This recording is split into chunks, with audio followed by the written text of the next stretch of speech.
Okay, everybody, welcome once again. This is our little soiree, Conspiracy or Not, Here We Come. I'm Aaron, and as always, I'm with the lovely Amy and Bart, and we are joined with my very good friend, someone that I have met in real life, first on YouTube and then in real life, one of those situations, Zach from Tpose. Hi, guys. Hi, Zach, Bart, Amy. Hi, everybody.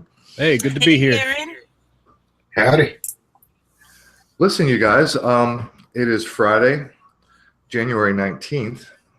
We are getting closer and closer to my prediction date of March 11th, and I intend to continue to remind everybody to keep your eye out on that day.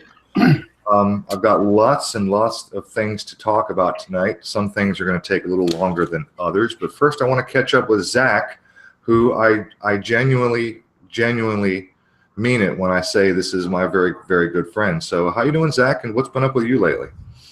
Great. I've been starting to work on music a little more. That's a hobby of mine. And I just started a security job. So I've been working nights doing security and catching up with you guys, old shows and this and that, learning, trying to delve into different topics I've never explored, like tarot cards. It's some pretty interesting stuff. Doing a lot of research about the double slit experiments and the Princeton experiments and research. Tell me about it very interesting. The Princeton experiments? Yeah, they have something. It's called PAIR. I can't remember what it's an abbreviation for, but basically random number generators of all sorts, and they find very interesting things like that you can manipulate data independent of distance and time. There's no learning curve. Groups get better results for affecting random number generators. All sorts of very neat stuff. So I have heard of the experiment where they use random number generators in exploration of consciousness and how your human consciousness can affect computers, among other things, but computer is one way that we can detect. And I've heard of the random number generator experiments where they put a person in front of a computer which is designed to just spit out random numbers. They tell the person to focus on a particular number, and that number comes up like way, way, way more often than random would account for. So is that Princeton that started that whole process, that experiment? I believe it was Princeton. It was quite a bit. I want to say in the 70s, late 70s they started, maybe early 80s. They're not the only ones that have done it too. From what I read, it's been independently. It's been experimented by 258 different sources, and they all get similar results, which I find fascinating because not only is it affecting. I mean, they're recording it, they're measuring it with mechanics, but it seems to me that it could be applied to everyday life, and that's very interesting. And that I'd like to suggest that making statements like 2018 is going to be rough, or to expect something big and bad to happen this year is counterproductive based on those studies. I'm glad you brought that up. I agree. I not only agree, I've been thinking that exact same thing myself lately. I these random number generator experiments came after the initial double slit experiment, right? Yeah. Yes. It was after that, as far as I know. Yeah, I believe so. And Yes, initially, yes. the double slit experiment comes along, and the scientists couldn't tell whether or not, they were shooting particles or they were shooting electrons through passageways with one or two slits, and then had a detector pod. And when they were using the double slit, they couldn't tell which slit the electron was passing through. And then they put up a detector to pay attention to determine which slit the electron passed through. And as soon as they did that, it stopped behaving like a wave and began acting like a particle. Mm-hmm. So they determined that it was the observation that changed the experiment. So the observer, the consciousness of the observer, by observing the experiment, they altered the outcome. And then I followed from that comes all these other experiments like the Princeton experiment, right? Right. Yep. Speaking of that, there's also the rice experiment that indicates that there's something that's going on. Yeah, a lot of people have with done our- that. And there are tons of Yep. YouTube videos where people have done the Yep. rice experiment. And Melissa and Aaron Dykes from Truth Stream Media just did that same experiment last week for the first time. What's the rice Oh, experiment? really? The rice That's experiment is you boil up a big pot of rice. You have 3 or 4 or 5 mason jars on hand, sterilized and ready to go. You boil up just regular plain white rice, and then you spoon maybe a third. You fill up each jar by about a third, leaving plenty of airspace. And you seal each one. You do it quickly and as scientifically as possible, because I also understand that some people try to debunk it by saying that if you scoop off the top of the rice, that top of the rice has been exposed to the air first. It has cooled off, and so that's the one that typically grows the bacteria and the mold. But the experiment is that you spoon 3 or 4 or several jars of cooked rice in sterilized jars, and on each jar you put a sticker, a label, and you write love and appreciation on one, and you write fuck you on the other one, and then you leave the other one alone with nothing. You just ignore it. Right. And then you let it sit for a month or two, and after a month or two, you observe the mold, the bacteria, the discoloration, and again and again and again, the experiment shows that the one that you write love and appreciation and gratitude, those types of sentiments, you write that one on those jars, and they tend to last longer. And in fact, they almost don't grow any mold at all. After 2 months, the appearance of the rice looks like it was just cooked, and it appears to be edible. I don't know that I'd eat it, but it looks Right. good. It looks Right. edible. Yes. And Zach, you've been following me and my channel and what I've been doing on YouTube for a while now. And you know that last summer I did some canning because I've got a garden and it produced pretty well. And I made some videos. And in my videos, when I finished my canning, I put little labels on the top on the date of when I canned that batch. And then at the bottom under the date, on what space left on the little label, I would write thank you and love and stuff like that. And I remember you left me a comment. You noticed that I had done that. Yeah, because I do that myself.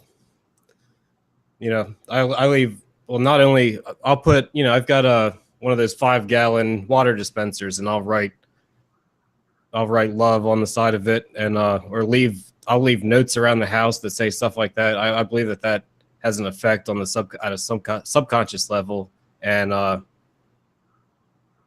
also apparently with material.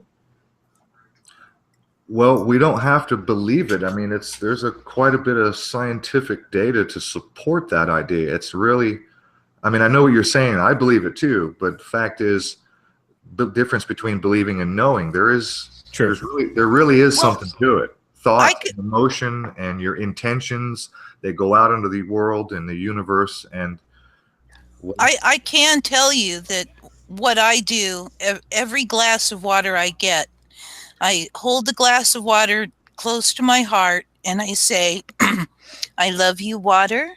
I thank you, water. I bless you, water, before I drink it. And there have been a couple of times when I have forgotten, started to drink the water, and I'm going, and then I'll go through that, and the water actually is noticeably sweeter and Really? more yummy. Yes. I got some chuckles from some people until they tried it and said the same thing.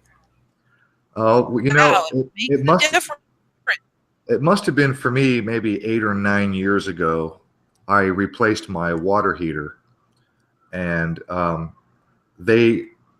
sometimes they come with these wraps or blankets that they're like insulating blankets that wrap around a freestanding water heater. Yeah.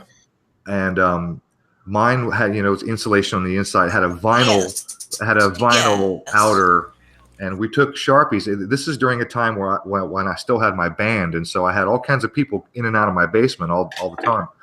And all my friends would come and hang out, and either my bandmates would come and play and practice, or friends would come and hang out.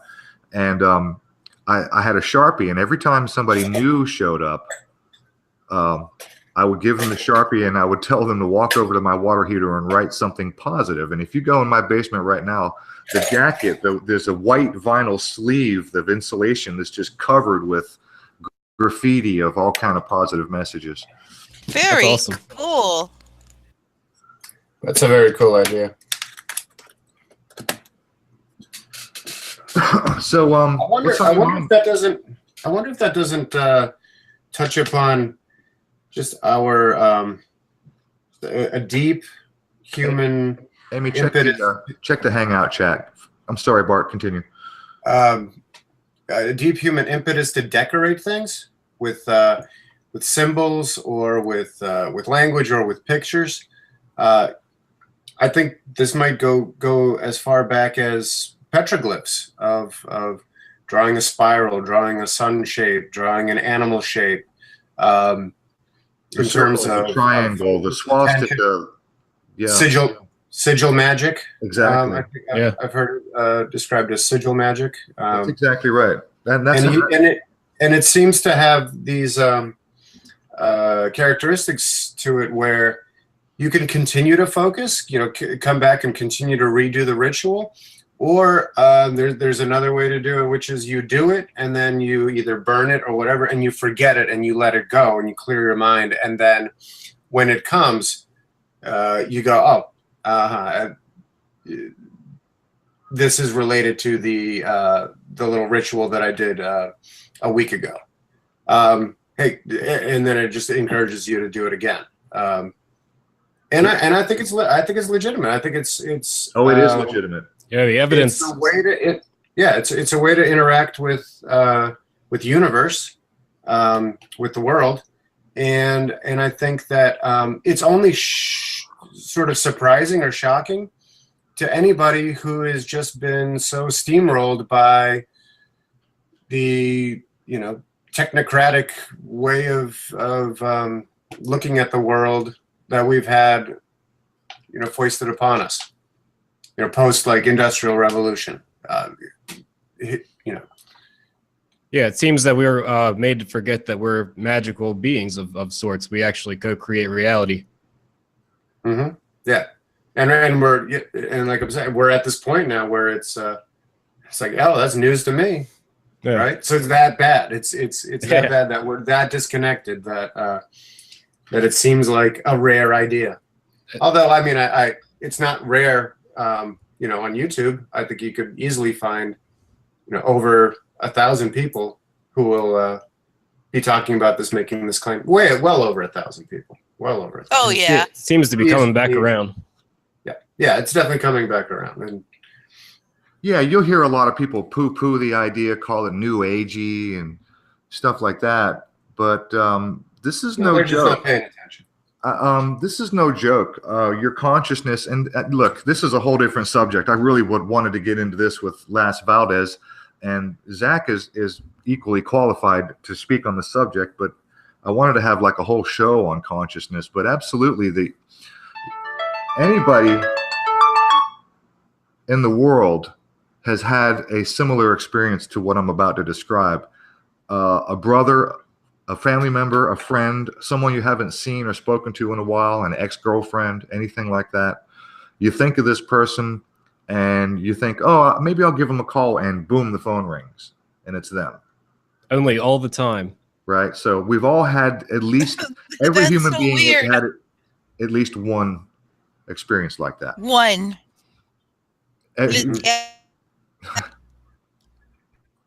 Oh, Amy, you're breaking up terrible, honey. Sorry. Amy, you're breaking up terrible. Well, I'm Wanna sorry. repeat I just said I have one that I know of. Did you hear that? Yeah, but I thought you were being sarcastic. You really only have one? Yeah, one time I thought of somebody and they called me. Okay, well, I'm sure you've had similar situations, probably more than one. Well, yeah, other such occurrences, but not like often I'll get an email from somebody that I've thought about. That's where I get the connection. But then, I mean, I don't have my own phone. I haven't for a while now. So maybe that has something to do with it. Yeah, that could have something to do with it. But I do get emails from people. I'll think, gosh, I wonder what so-and-so's doing. And then I'll check my email and there's an email from them. It's like, whoa, all right. Well, now I can find out. Well, that qualifies. Yeah. Yeah. I always wonder, when that happens to me, I always wonder, am I the one sending out the vibe and making them call me? Or did I detect that they were thinking of me first and they were, you know what I mean? Who had the thought in the first? Process. Yeah, I wonder that too. Good question. For me, it'll happen with specific people all the time. And there's one particular person that I don't care to talk to all the time, and it never fails. When I think of them, they'll text me or call me later that day. And so lately, I've been trying to shut the thought out. As soon as it happens, I'll be like, no, I don't want that, and I haven't been getting the call. So, well, hey, maybe that's a sign, Zach. Maybe you should rethink that and spend some time with that person. Maybe you're supposed to teach them something, or maybe they're supposed to teach you something, and you're just denying it because you don't care for their personality or whatever. it could be. If you have that kind of connection with someone like that, it may be a sign that you need to spend more time with that person, regardless of. There's a connection for sure if that's happening. Yeah, I don't know. Or you just need to get better at avoiding them. Well, it'll just be I don't know. I don't know what to say more about it. The thought will cross my mind, and that's all it would take, and then it would not fail. It's happened. I don't even want to put a number to it. It happens all the time. I go in spurts. Sometimes I have like tons of those experiences in a short amount of time, and then long periods where, none of those connections are happening. I'm surprised you, Aaron, you don't. I was listening to the Nox Mente chat with you in it, and I'm surprised you don't remember your dreams. I guess that's common, but I remember my dreams almost nightly. In fact, I had a dream just last night, or this day, since I sleep during the day. I work night shift, and you were in it. And I'm not going to go through the whole dream because it was not that interesting, really, overall. But well, you know what? I'm gonna make a note, and you and I can talk about that offline. Okay. Because I have tried with Jerry and other people, and and one of these days, and my family members and my wife, I have tried on many occasions to organize a group of people who intentionally trying to have the same or similar dreams. So yeah, shared dream, basically. Well, I would be all about that if you want to try it. Yeah, I'm very frustrated because for quite some time now, I've got a little note that I look at before I go to sleep, and I think, okay, tonight I'm going to go and share a dream with Aaron, and Bart and whoever else. And it never fails that, as for far too many years now in my life, I wake up and I'm not even aware I even dreamt, let alone what I might have dreamt. It's like I wake up, there's nothing. And it's frustrating to me. I often remember small portions, segments of a dream. Lots of details are lost after you wake up. I just recently Yeah. had a pretty significant dream that sort of stuck in my memory after I was awake. And the main detail was that I had to push start a motorcycle. If it was a friend's motorcycle, so someone else was there. I don't remember who. So maybe it was Zach, and so maybe him and I can chat offline and figure that one out. Yeah, maybe you And if could it make was- it work. Maybe you can try taking melatonin before you sleep, because I've noticed that on rare occasion when I will take melatonin, my dreams are significantly more interesting and rememberable. Oh yeah. Yeah. Okay. I have Well- been. What I've been what form can one take melatonin in? Does it come in a pill form from the? Yeah. Yeah. Yeah. Yeah, health food store carries it. I've taken it, and when I was taking it, I had no more ability to remember dreams than I did when I wasn't taking it. Huh. It's very frustrating, because I know, when I was growing up, I had extremely vivid dreams. I was always aware when I woke up that they were dreams, but was in them, they were very vivid, and I'd wake up and remember them vividly. Well, let me ask you this, Amy, because I think most of us have had that experience as children. Do you remember about how old you were when the vivid dreams kind of came to a stop? It was somewhere in my early 20s when suddenly I just stopped. Oh, really? Yeah, And what But part up of the in- world? What part of the world did you grow up in during San that time? Diego. Oh, okay. So you were all right, because I understand that water fluoridation has a lot to do with it. And by the time you reach 10 to 12 years old, your pineal gland is sufficiently calcified. Right. Yeah, I know about that as far as that goes. But San Diego, up till very recently, did not. There was a law on the book making it illegal to add fluoride, but Oh. apparently they've monkeyed with that now, and they're starting to add fluoride to So, their water okay. in San Diego. So for you in San Diego during that period of time, currently that water was not being fluoridated? Is that what you're saying? True. Oh, okay. Yeah. Well, that through my makes childhood. sense. Then that makes sense. But I did probably get some fluoride when I moved up to go to college, and maybe that was what caused that. But I've been very fluoride conscious for decades now, and done things that they say are supposed to decalcify your pineal gland, and so far nothing has worked. I understand distilled water is a good decalcifier, is a good decrystallizer or decalcifier, whatever happens to your pineal gland. It helps to dissolve those the minerals that your body doesn't really need or want. Okay.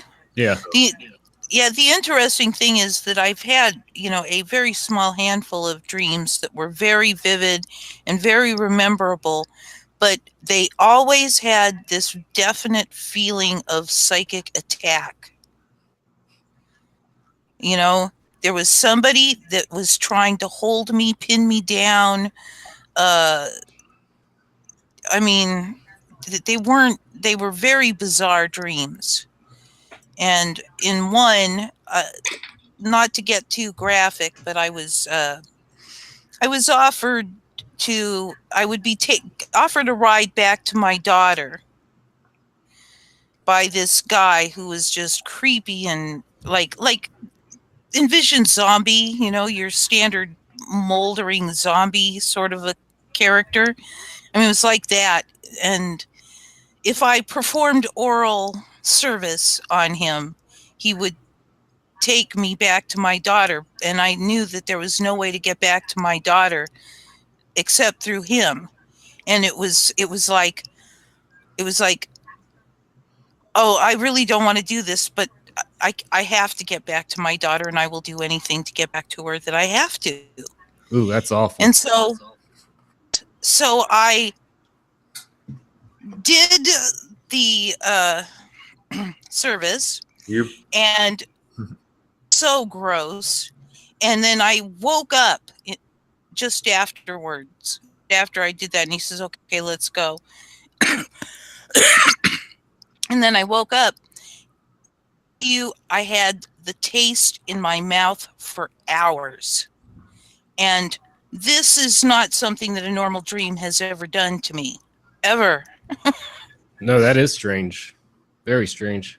Yeah. You said it seemed like a zombie. I was just wondering if it was more like a black figure. No, it was not. I mean, I use zombie in the sense that his body was decaying and had sores all over it and oozy stuff dripping out of it. I mean, it was really gross. But he kind of, who played the Joker in that one movie? They at any rate, he kind of had that kind of look, although he didn't have the big red mouth, but that look to him.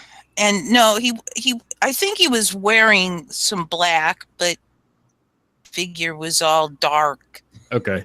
The whole setting was kind of dark, this whole dream setting. But yeah, it was just very bizarre. And like I said, I got the impression that I was under some kind of a psychic attack. And, I had another one where this guy was coming at me and he pinned me down, pinned my arms to my side and was, breathing on me. And I don't know if he said anything, but I just remember saying, "Let me go." And I woke up. And another thing, every time I've woken up in my entire life, I've never seen anything that wasn't there, okay? But I woke up and I'm looking at the floor and I see all these ants, like almost as if, a whole ant hill found, a piece of sandwich. It was that huge trails of ants coming and going from my bed off into the distance on the floor, because I sleep on the floor, and I'm looking at that going, "What is that?" And I sat up and it vanished. And again, I got this definite feeling that I was under some kind of psychic attack.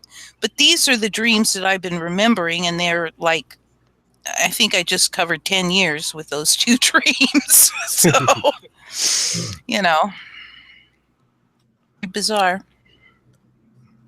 Anyway, onwards and forwards. I have been taking colloidal gold lately. I got my hands on some colloidal gold at it was a prepper convention that came through town here last summer.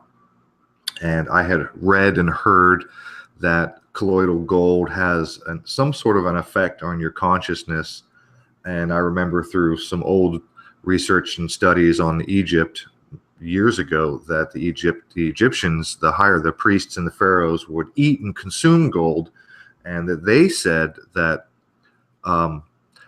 actually it was monoatomic gold, which is what they were consuming, but they said that it was what allowed them to speak to the gods. And I had read and heard that colloidal gold has an effect on your consciousness and on your dreams, and I'm just going to be honest, I have not noticed an effect.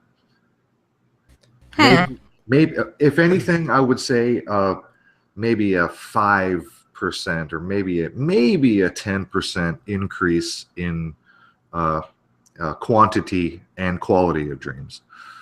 That's along the same lines. I've heard that from other people that have taken monoatomic gold and whatnot, and they say they haven't noticed a significant difference. Of course, there's different qualities of it, and Yeah. Well, one of these days I'm going to get very serious and I'm going to gather a group of people together and we're going to make a concerted effort over a long period of time to continuously attempt to have the same dream or to interact within our dreams with each other, or to dream about each other, or to have similar or simultaneous dreams. I'm going to start a dream project like that. And the hardest part is going to be, it's going to have to be people in my time zone so that we're all asleep at the same time, because it's not going to work with people around the world. Our YouTube friend, they're distorting our rhythm, is in Australia, and he's interested in this project, but that's not going to work because he's wide awake while I'm asleep. You know what I mean? So, and vice versa. yeah. So Yep. if he's kind of interested, he'll have to arrange people in his general time zone to work with. Otherwise, I don't see it working with people around the world. You think that the time difference? I mean, it could be possible that it wouldn't matter once you're in dream time. Maybe you could lap over to someone else's dream time while they're in dream time at a different time. Sure. I have no science to back up anything I'm saying, but I suspect that if you're all asleep at the same time, that the project may work better. Yeah. But I you're get right. that feeling too. But you're right. It may not matter. I might have a dream about you, or let's say we'll say Tidor, distorting our rhythm. I may dream about him tonight, and then 12 hours later, when the sun's on my side and he's asleep, he could have the same dream 12 hours later. That's quite possible. I wouldn't put it past reality, the realm of possibility. So, but I don't know. I have no science to back it up. Yeah, but just as a base point, you'd like to try it with when all at the same time. It seems to make sense that way. Yeah, I'd love to do that. Well, I think Jerry's on board. I know Amy is. You are in my time zone. Amy's in my time zone. Jerry's in my time zone. And Joe Quick is in my time zone. I don't know how interested he is, though. But there's some other people around. Zach Hawkins, he's also, Joe Quick and Zach and Jerry, they're all in the Atlanta area around me. So there's a group of people I could gather right now. Several of them, including you and Amy and Jerry, all right off the bat, I already know are interested. So maybe soon, maybe one of these days soon, we'll get something going on that front. I hope so. And I think, I'm looking forward. And Blue Blood, are you interested, by the way? Because you're in Canada, are you in the Eastern time zone, Jay? And I know there's a delay. You just let me know in the chat. I'll be watching.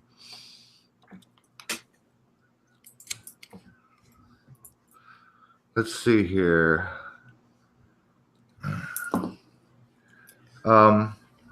Amy or Bart? Yes. Check the Hangout chat. Yeah, been keeping an eye on it. No, the chat. I just dropped a message to you guys. Okay. Okay. Yeah, I saw that. Take care of that, please. Take care of that, please. Thank you. Las Valdez is with us. Las, also, I'll ask you, Las, because I bet you're interested, but I don't think you're in my time zone. Las, what time zone are you in? And I'm looking see if Jason got back to me. Blue Blood. I think Blue Blood might be on the Eastern time zone. Anyway, maybe I'll just post a video and let everybody know that if you're interested, that we'll get something going. So I've heard you talk about. Hey, Donnie.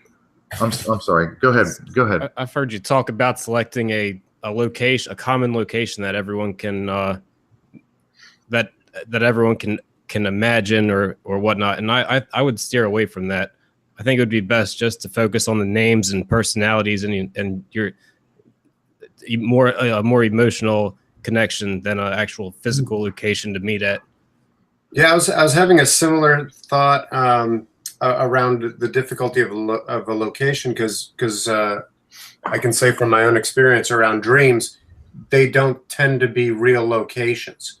They're somehow hybridized, fictionalized, improvised type locations. Although I'll have they seem to be like some some dream space locations that are the same, and I go back to them multiple times, or I'll have that sense of like, oh, that's that same house. Yeah, me too. But it might not have the same shapes, but somehow I know it's the same house. It's kind of like that thing where you're, somebody has a different face, but you know that it's this person that you know. So whereas I think it might be, what if the central object of focus was some sort of object, something really simple, like a red ball came to mind, or red balloon, right? And everybody focuses on red balloon, and maybe that will be enough of a clear image to, but simple enough. I'd say something like a pool table would be good. Mm-hmm. Yeah. Something easily identifiable to all, something we can all easily relate to. Yeah. Las Valdez is in Florida, so he's in our time zone, and I know that he's interested in consciousness-based subjects. So he said he doesn't dream very often, but maybe he's interested anyway. And I'm still waiting on Blue Blood. Maybe he left for a minute, but I'll figure out what time zone Blue Blood is in. I could have sworn he was somewhere in the easternish part, but I could be wrong. Well, anyway, we're going to get that going real soon. Look, you guys, there's some stuff I really have under my skin that I kind of want to go over, and I've got plenty of it. Let's do it. I don't know if you guys have heard. I suppose I should do a screen share at this point. Facebook, YouTube, and Google were called to Capitol Hill, and they testified on their ability or lack thereof to... Shit, I had you highlighted the whole time, Bart. I forgot to unhighlight you. Oh, boy. Been staring at your beautiful face all night so far. What a treat. What a treat for everybody. Especially when you left for a bit. Yeah. I didn't get to have my pre-show cigarette because I was napping. And life is hard. It is. So, now that I come to think of it, I think I forgot to turn my heater off in the other room. So I'll be right back. Okay, so Facebook, YouTube, and Twitter warned about new type of extremism as lawmakers grill them. This is brother.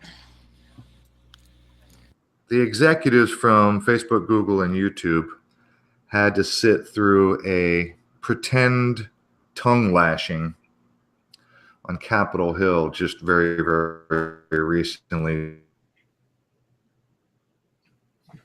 Online extremism on Capitol Hill as they sought to push back on the notion that they aren't doing enough to rid their platforms of terrorists and hate-filled content. Hate-filled content. Oh, goody.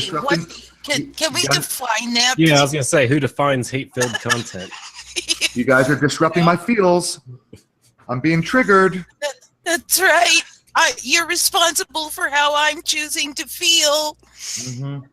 Mm-hmm. Hate-filled content. You guys are bullying and harassing people. I'm going to flag your video. Yeah. Okay. Clint Watts, a senior fellow at George Washington University's Center for Cyber and Homeland Security, of all things. And I'm just going to stop and read that again. Clint Watts, a senior fellow. That sounds innocuous. It sounds, arbitrary, but it's kind of not. A senior fellow. You don't want to know the gematria on Clint Watts. Whoops, wait a minute. I misspelt it anyway. It kind of reminds me of the branch of the Freemasonic order in Canada known as the Order of the Odd Fellows. But anyway, let me read on. Clint Watts, senior fellow at George Washington University Center for Cyber and Homeland Security, told lawmakers that the U.S. is facing a unique type of threat he dubbed, quote, Anwar Alaki meets Pizzagate.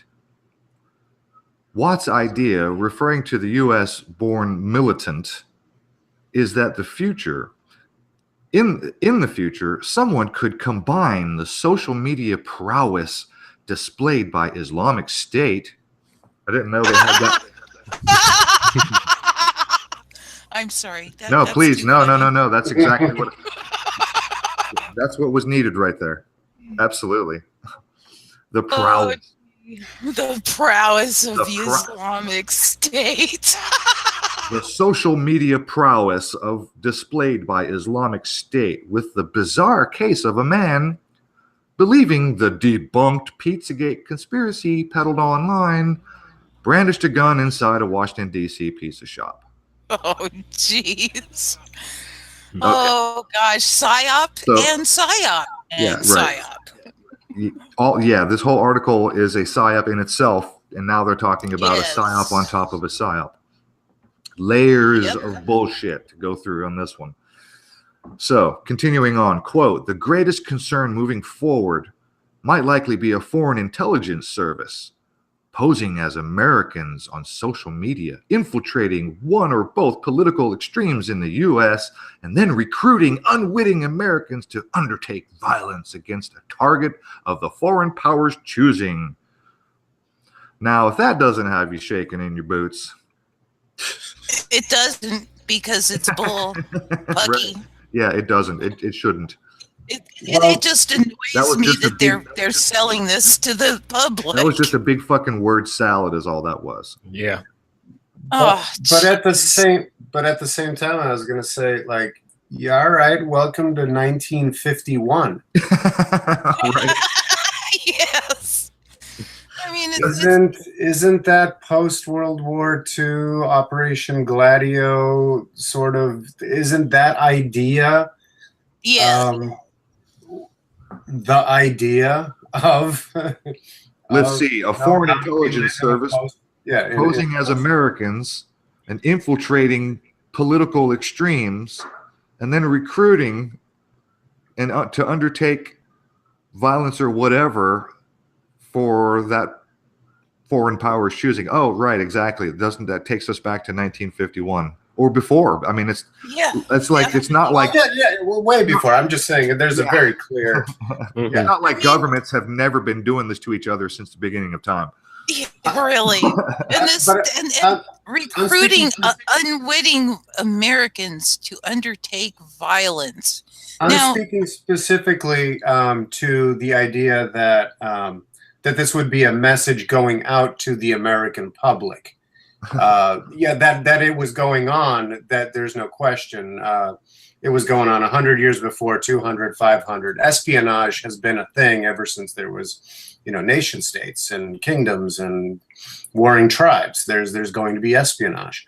But what I was speaking to specifically was in terms of like politicians being trotted out to seed these ideas into the populace. It's not that it's bullshit in the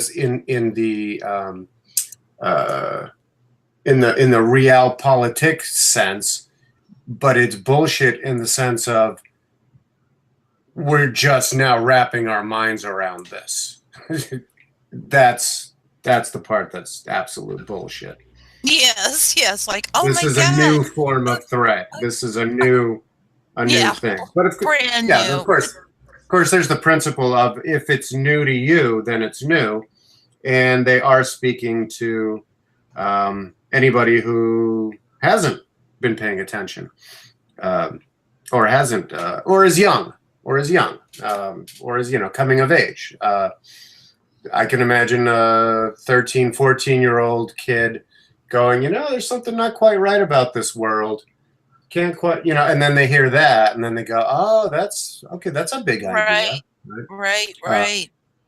But they might be persuaded to think that it was all hunky dory up until now, and this is something immediate and you know, and novel. Okay. Back to my 2 cents. So here we go. Let me just continue on with this because I want to share. While you were talking, I was pulling up something else related. As I continue forward, there's something I want to show you that relates to this. So, in other words, rather than radicalizing Americans to their ideologies, foreign actors could harness existing political divisions in the U.S. to manipulate citizens into committing a terrorist act. With alleged Russian meddling in the 2016 presidential election still firmly in the spotlight, social media is being closely scrutinized. Each technology giant spent most of their testimony pushing back on the notion that they aren't doing enough to battle extremism online. I would say they are because I have not seen any actual extremism, except for social justice warriors and you know, extreme leftist ideology. That's the only extremism I see. But those are all, you know, manufactured. Those aren't. They're sanctioned. They're sanctioned. Yeah, they're Anyway. not, well, they're not really, you know, for the most part, they're people who have been told to go out and take this position. They are not people who say, hey, I believe this and I'm going to stand up for it. That's not what we're seeing.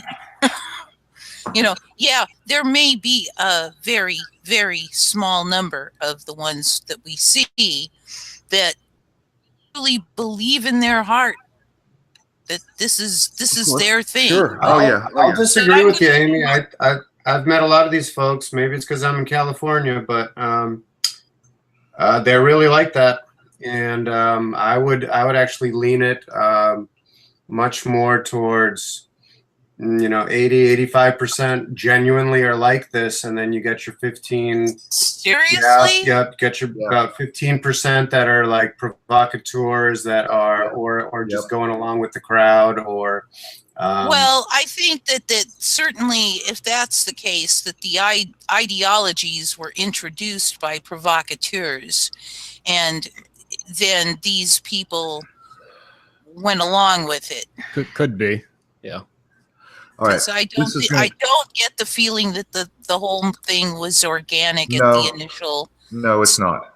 No. Well, it becomes organic if it's repeated. That's right. Enough times, and I think I'm betraying. Well, I think I'm misusing the term organic there a little bit. But yeah, when I say organic, I mean just sprang up on its own without anybody pushing it. Yeah, but I think I think if you press anything hard and long enough, it stops being. Well, there will be an element that grows around it. Yes, I agree, but that still is not organic. That is if it. When I say organic, I mean that people just got these ideas and started to talk about them, find others that wanted to talk about them, and they all got together and started a movement. That's organic. Most of it starts in the schools and the universities, and then it moves to the media. Media, yeah. Okay, so this is going to get interesting in a minute here. YouTube, which claims its machine learning technology, now enables it to take down nearly 70% of violent extremist content within 8 hours of upload, has also cracked down on what it calls borderline videos. Again, ambiguous language. Yeah. Any video we don't want on your yeah, See, they have to include that ambiguous language so that they can just kill anybody that they want.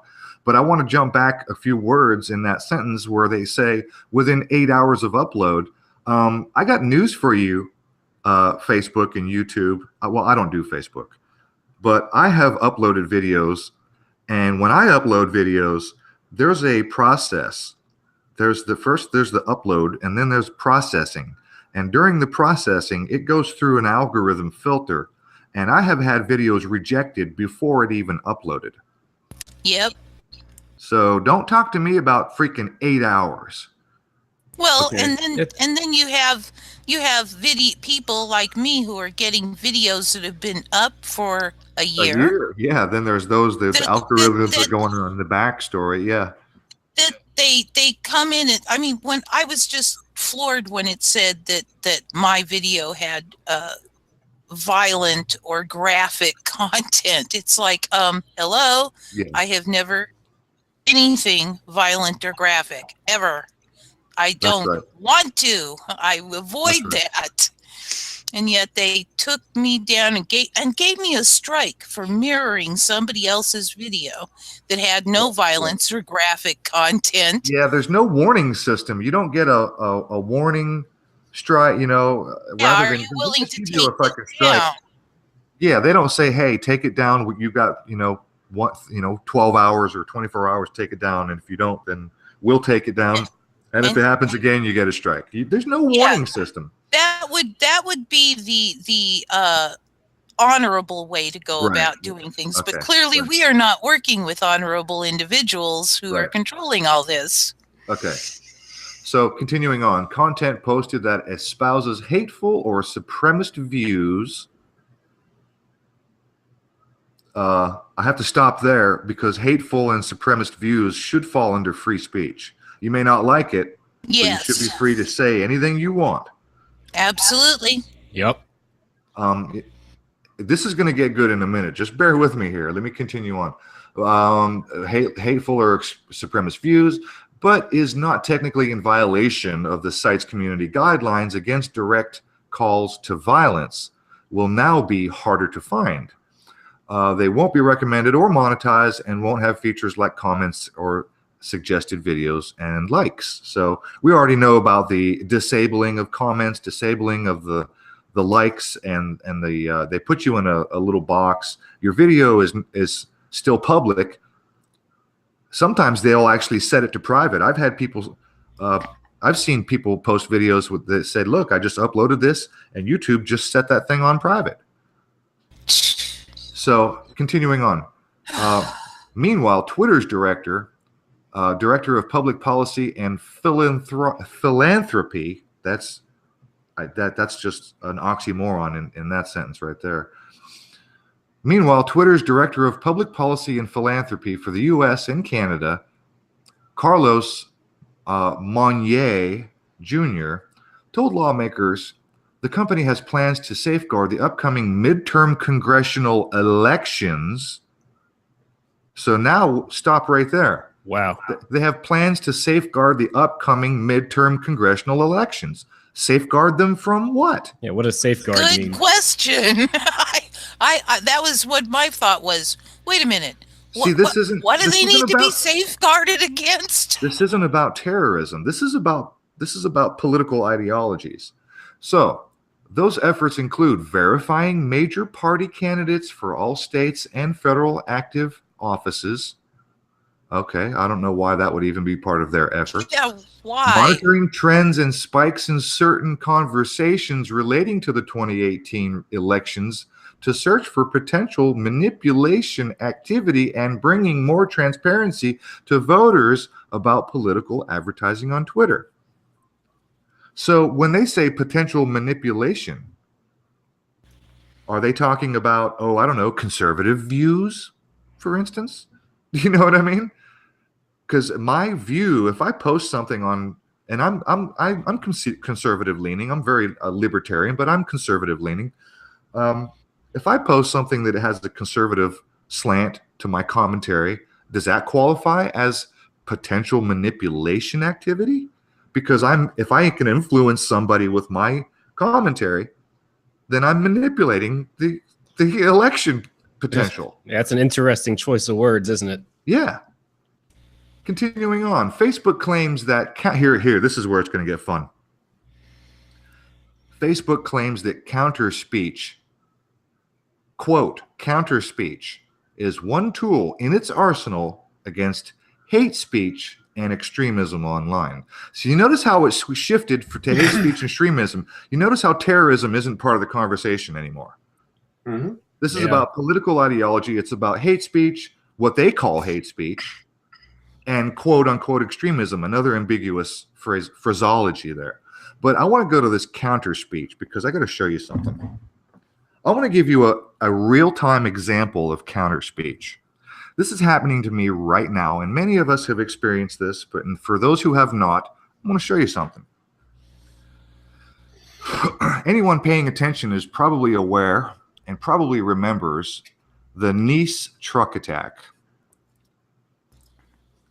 And in Paris, France, on the Promenade des Anglais, a truck plowed into and supposedly killed 84 people and supposedly injured another 230 people.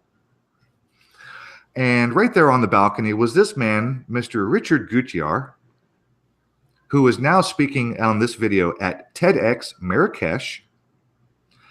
And he describes, it says here, the title of this video is Conspiracy Theories, How I Became Fake News. And if you read this description, this is a true story about love and hate, a story about trust and despair, a story about the internet and how it can be turned into a weapon. Richard Gutjahr worked as a freelance reporter and presenter for German radio television. He also writes for Frankfurt Allgemeine Zeitung, Rheinix. I don't speak German, so I'm not even going to try to finish. Look, the point is... You're not good at German.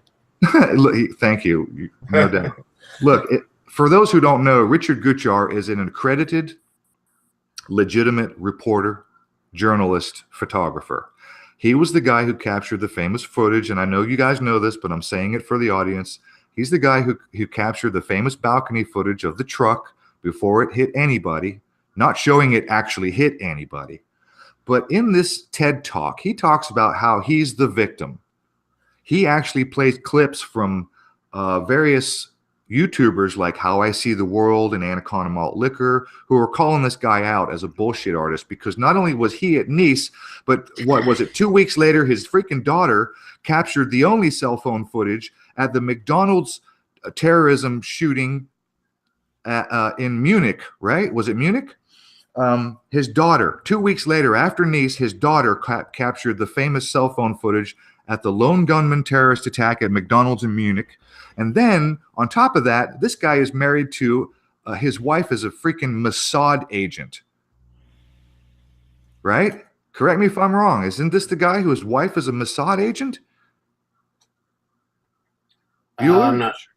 I'm All not right. sure, but Okay, well, I'll get to the point here. Okay, yeah. I'll have a good point to make once you're at a stopping point. In his little TED Talk here, he mentions that he was contacted by none other than Lenny fucking Posner from Sandy Hook, the guy whose son, who supposedly died at Sandy Hook, whose son's photo showed up 2 years later at the school shooting massacre in Peshawar, Pakistan, the guy who is part of this thing called the Honor Network, the guy who was personally responsible for having Robin How I See the World channel and many others deleted and terminated. So this guy, Richard Gutjahr, says he was contacted by Lenny Posner. So here's my comment, and I'm going to make my point right now. My comment was you just had to bring up Lenny Posner, the guy whose son died twice, and we're the crazy ones, blah, blah, blah, blah, blah. So this sparked a little bit of a comment thread.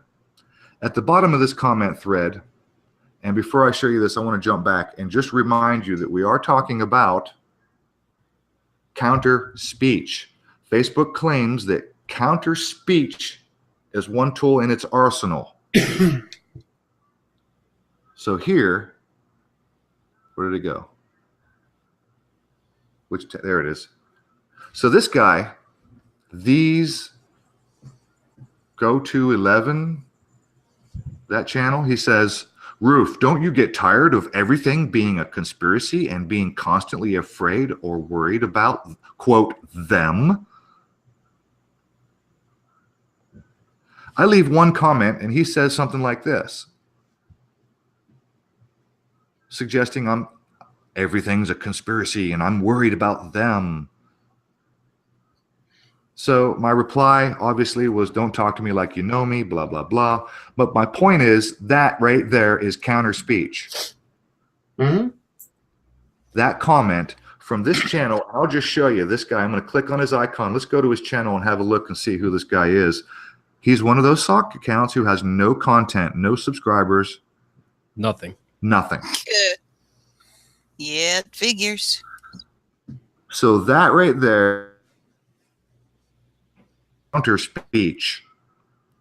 Can you say online persona management? Yes. Now, Yeah, that is so. online persona. Go ahead. I'll shut up, man. If you got something to say, just start talking and I'll shut up. Oh, it's just scary, and we've all seen it. I don't have Facebook either, but I've even heard through the grapevines that it seems like that's been happening for a little while now. It's interesting that they would make it public like that. Continuing on, it says the ubiquitous social media company has partnered with a range of non-governmental organizations, otherwise known as NGOs, and community groups to dissuade people from falling prey to extremist content. Yep. So I'll read that. Online persona management. I'm going to read that again. The ubiquitous social media company has partnered with a range of non-governmental organizations and community groups to dissuade people from falling prey to extremists. What do you mean dissuade people? Oh, you mean like this guy? You mean like, come on, computer. You mean like that comment that I just showed you? Well, is it okay? So is that comment meant for you and you alone, No. or is it meant to exist there as part of the thread, Yes. so that people, when they're scanning the comments, they'll be able to cherry pick what they want to hear, and so that's kind of how I see that strategy of being able to seed a retort all throughout the comments. So that you can exercise your confirmation bias by seeing, oh, looks like somebody had the same reply that I would have had or would have liked to have seen.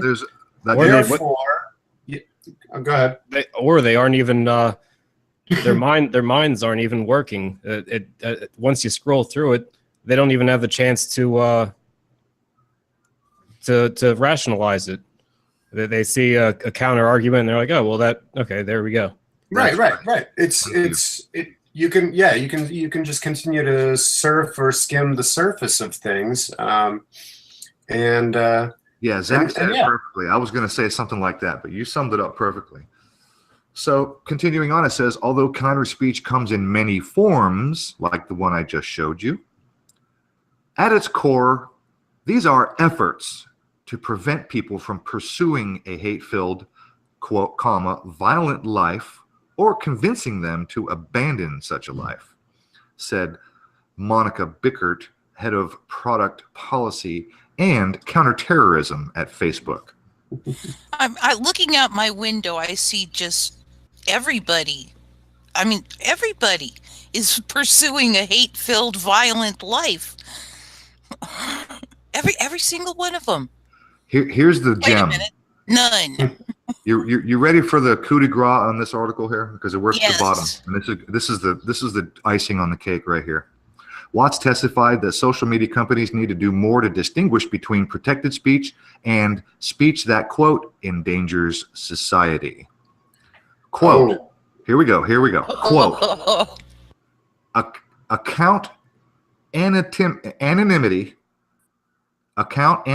today allows nefarious social media personas to shout the online equivalent of fire in a movie theater. Oh, dear. Bad actors and their fictitious and/or anonymous social media accounts. Oh, you mean like the 30 fucking accounts that Michael Resnicki has that YouTube does nothing about when he impersonates people and shit? Right. The what is it? SCL.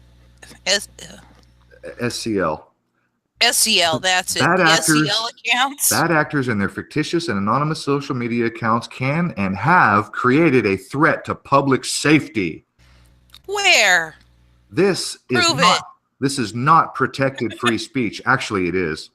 And many social media companies offer no method to hold these anonymous personas accountable. Absolutely. YouTube does nothing. I could create 100 accounts right now, sock puppet accounts right now if I wanted to. It's not like I have time or interest, but I want to back up just a little bit. First sentence, account And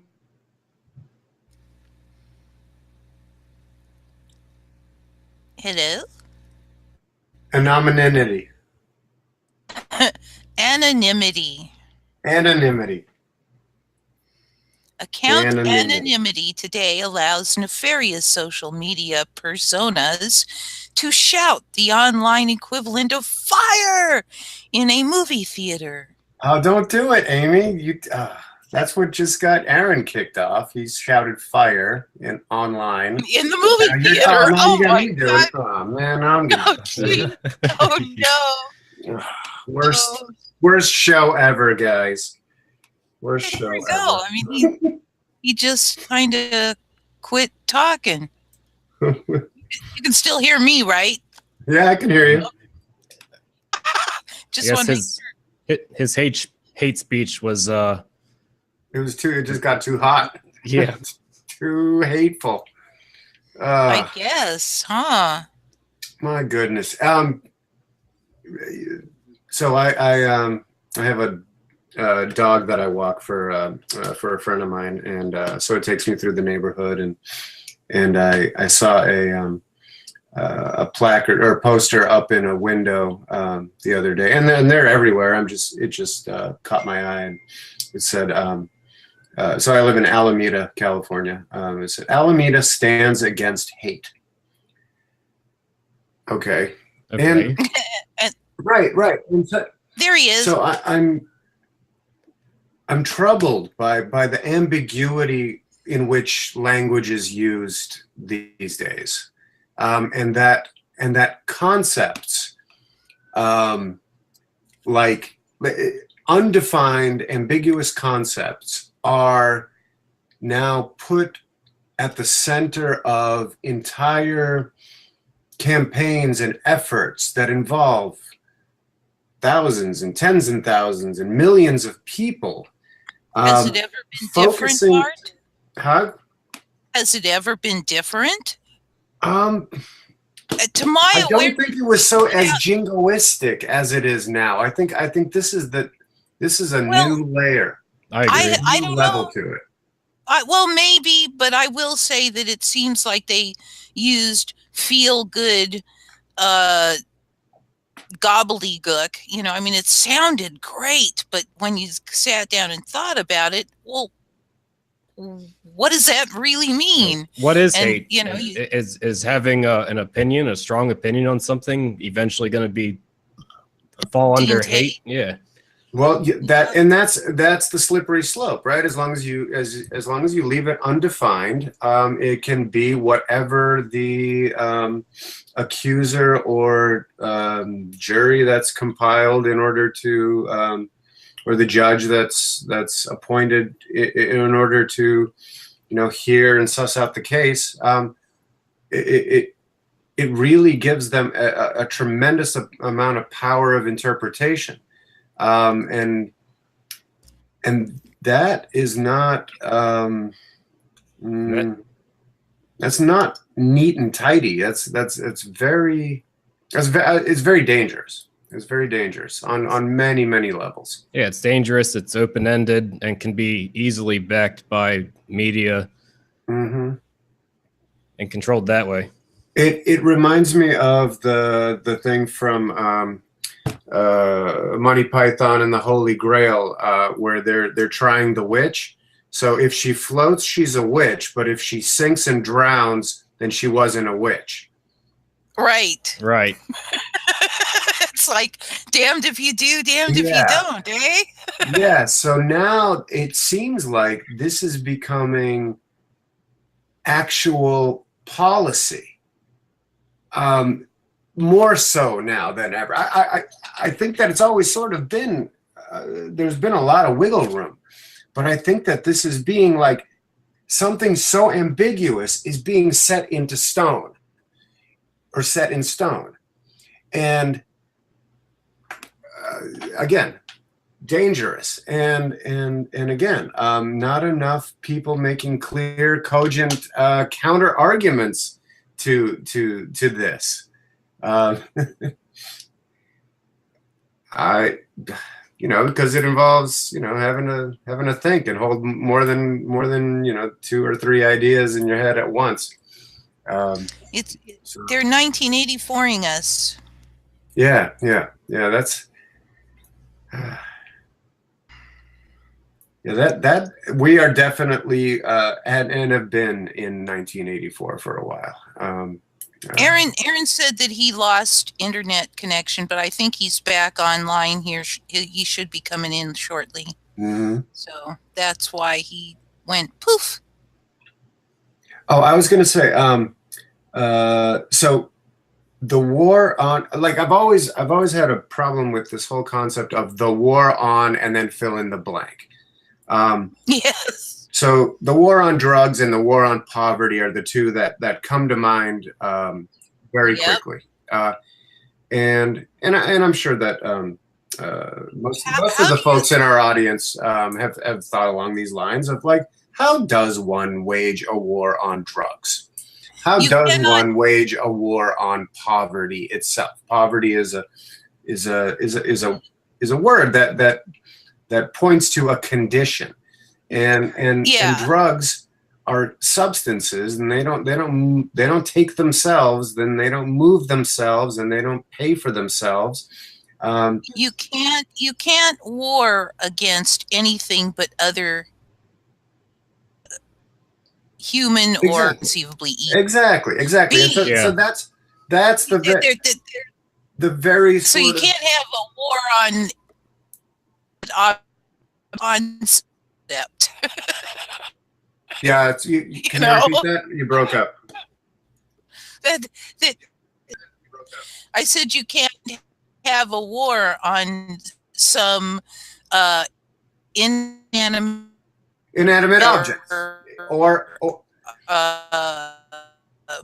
hey, let me take over because you're breaking up. So, technology. Additionally, war. Yeah, sorry, Amy. Let me take over because you're breaking up. Can't really make heads or tails of what you're saying. So, what I did pick up on is that you can't have a war on anything other than people. I'm not saying that you said that, but because I think you can have a war on animals. Ideas. You can have a war on cows. I'm not saying that you said that, okay, Aaron's back. But what I was going to point out, right, that the concept of drugs, at least you can point to drugs. Like you can point to a pile of drugs or a baggie of drugs or whatever. Now, drugs are really interesting because they affect the body and the consciousness of. Yeah, but a war. Let's be clear though. That when they say war on drugs, they're not talking about an actual war on actual drugs. It boils down to the ideology of people using drugs. Yeah, exactly. Yes, exactly. The war on the people who use the drugs. The war on the people who are impoverished. Right. How to war on people, and especially the poor. But what I'm finding interesting is how many of these campaigns are out there now, which is, I don't know if they're saying it, but the war on bullying, or the war on hate, right? Or the idea of hatred itself, right? Like, it's going deeper and deeper and deeper. If they wanted to make it very, very obvious what the agenda is, they said it honestly, it would look something like this: the war on unacceptable thoughts that humans have that are a threat to the state. Any and all unacceptable thoughts that are in any way a threat to the state. That would be the honest answer to what the war is on. Correct. Yeah, that would be more transparent, wouldn't it? Yeah. So I mean, but if that's true and it's true, then I think that that's something that we should continue to talk about and tell people. Because that's simple enough of a thing to explain to somebody, get them up to speed on what we're really up against. Try to finish my thought before I got kicked off of my own hangout here. Yeah, this time try not to include so much hate speech. That last paragraph that I was reading, where he said that it was the equivalent to the online version of shouting fire in a movie theater. I take serious issue with that. That kind of language people fall for because they don't have critical thinking skills. But if you stop for 2 seconds and think about it, who online could say anything that would be the equivalent of shouting fire in a movie theater? That's a good point. Because if we talk about shouting fire in a movie theater, we're talking about causing real people in real life actual panic where people get injured trampling each other in the effort to save themselves from what they think is death. Right? That's why you can't yell fire in a movie theater. This is where free speech comes to a stop. You can't yell fire in a movie theater. Okay? Well, the reason you can't, you get in trouble for that. People get hurt. The reason you can't do that is it's unethical. Because Amy, the reason we can't do it, I hear you, and I know where you're going to go with this, but the reason we can't is because it's actually illegal.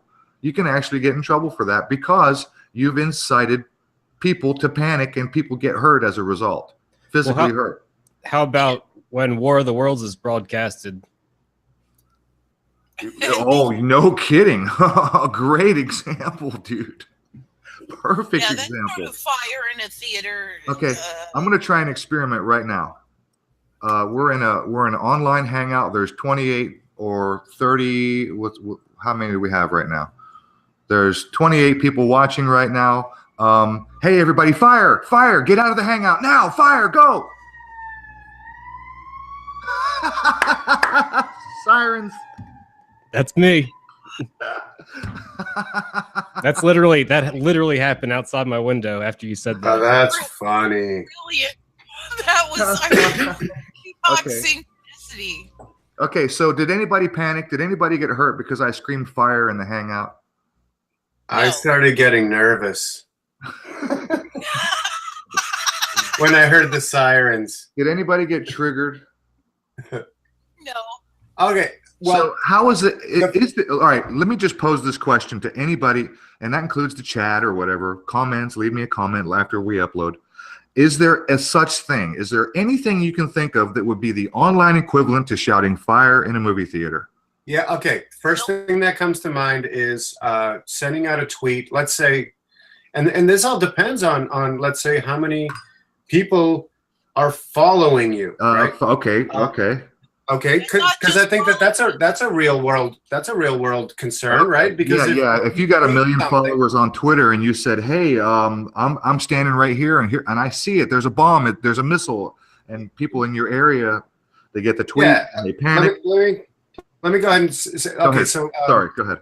The thing that first came to mind was the president has been assassinated. Okay, now that could send people into a panic. I think a lot of people would be celebrating and, like. Well, I don't know. And then we think about Pence. Ooh. Yeah. But that's sort of not my point. My point would be, it really depends. Like if I have 3 Twitter followers and I write, the president has been assassinated, then nobody's going to give Yes. shit, right? No, but if I have 300,000 subscribers, just to put it up to a relatively significant number, and I tweet out the president has been assassinated, well, okay, that could send somebody into a panic for like a second until they engage their brain and say, is this true? Okay. Let me see if anybody else is reporting this. Sure. Yeah. but let's So that I think is the beauty of the internet, and this is where that argument absolutely falls apart. right. Is that if you're so stupid as to be triggered by a single instance, a single message coming through your computer screen or your phone screen, and you believe it 100% wholeheartedly without taking a moment to reflect and double check it, triple check it, verify it, Right. Then you need by whatever means you have at your disposal. And guess what? You have at your disposal the entire fucking internet through your phone or through your screen. So what? There's always a counterpoint that you can find within 5 clicks on the keyboard. So this idea of any sort of a position that anybody would put out there that is outside of a gamut, therefore extreme, therefore threatening, therefore whatever. It's just malarkey. You said it earlier, Bart. You said it earlier that the argument just falls apart because if you don't take 2 seconds to verify it and confirm it. Yeah. But again, we're talking about on you. we're talking about online speech now. If I scream fire in the Hangout, does everybody trample each other to get out of here? Or is there the possibility that someone is look? Even if you had 1 million followers and you said the president's been assassinated, or hey, even Hawaii inbound missile. This is not a drill, and we're going to get to that. I want to cover that too. Yeah. Even if let's say it didn't come from the government, right? It didn't go out to everybody like that missile alert in Hawaii, right? It went to everybody. It came from the government. Went through the network and every cell phone got the alert. I don't have that kind of power. Nobody does except the government. I don't care if you're PewDiePie. You don't have that kind of power to get every single cell phone, make that alert happen. You don't have that power. True. So even if you did say, hey, I'm PewDiePie and all my 10 million subscribers, I'm in Hawaii and I see a missile coming. Everybody duck and cover. Is anyone going to actually trample someone to get to safety? Is there a possibility that people are going to get hurt because other people will fucking trample you to get somewhere, like out of the movie theater? So my point is there any circumstance that anyone could possibly think of that would be the online equivalent to shouting fire in a movie theater? Shouting missile incoming in Hawaii. But see, that doesn't even count, Amy, because again, this goes back to people being trampled and being hurt. Well, I think what's the online equivalent to that? Is there in theory, there could have been some trampling and whatnot going on if everybody got that message as people panic and start running. You could say I tried to put my kid in the manhole cover and she slipped and fell 10 feet down the manhole and broke her leg, so that's your fault. You know what I mean? It's just fucking nonsense. Let's move on. There is no such thing as an online equivalent to shouting fire in a theater. Okay, it's not part of reality. I agree. Okay. But okay, I'll be ready to move on. But go ahead, Bart. But it can exist as a meme or a trope, meaning that people now can believe that there are such things on the internet that are the equivalent. You see what I mean? So maybe, so that's really the game here. Whether there are or aren't, maybe is not really the most important issue here. Is whether enough people turn off their minds enough to believe that such a thing is possible. Well, has it happened? No. No, it's not based on like a lot of times you want to base what you say on precedent, right? And a lot of these politicians are, from my understanding, some of them are lawyers, so they've heard about stuff like precedent. So when you make a statement like that, you want to have at least like one example to point to. Okay, speaking of, I agree. Speaking of Hawaii and the incoming missile. I'm going to do another screen share. I want to show you guys a couple of things. I took some screenshots, and you would think I would have learned this lesson sooner, but after 72 shows, I finally decided to open a folder on my desk and call it the weekly screenshots of things that I find throughout the week that'll give me links and images so that I don't have to go pull up 100 tabs for every show. I don't know if you guys all know this, but NBC did a news story, and they were inside the bunker or the underground facility or whatever building where this missile alert went out from, less than 24 hours before the actual missile alert. Okay. Yep. And here it is. Hawaii prepares for unlikely North Korea missile threat. Now, this is a screenshot from High Impact Flicks, who covered this part of the story, showing that NBC was there in that room. Now, I'm zooming in and I'm expanding this out. Can you guys see anything funny in this picture? As I recall, I've seen this. So, as I recall, they've got passwords sitting on those. Yeah. Yes, I've seen that. Yeah. Look at the monitors. The two monitors on the bottom there. You see the sticky note. Okay. Here, this is just cherry.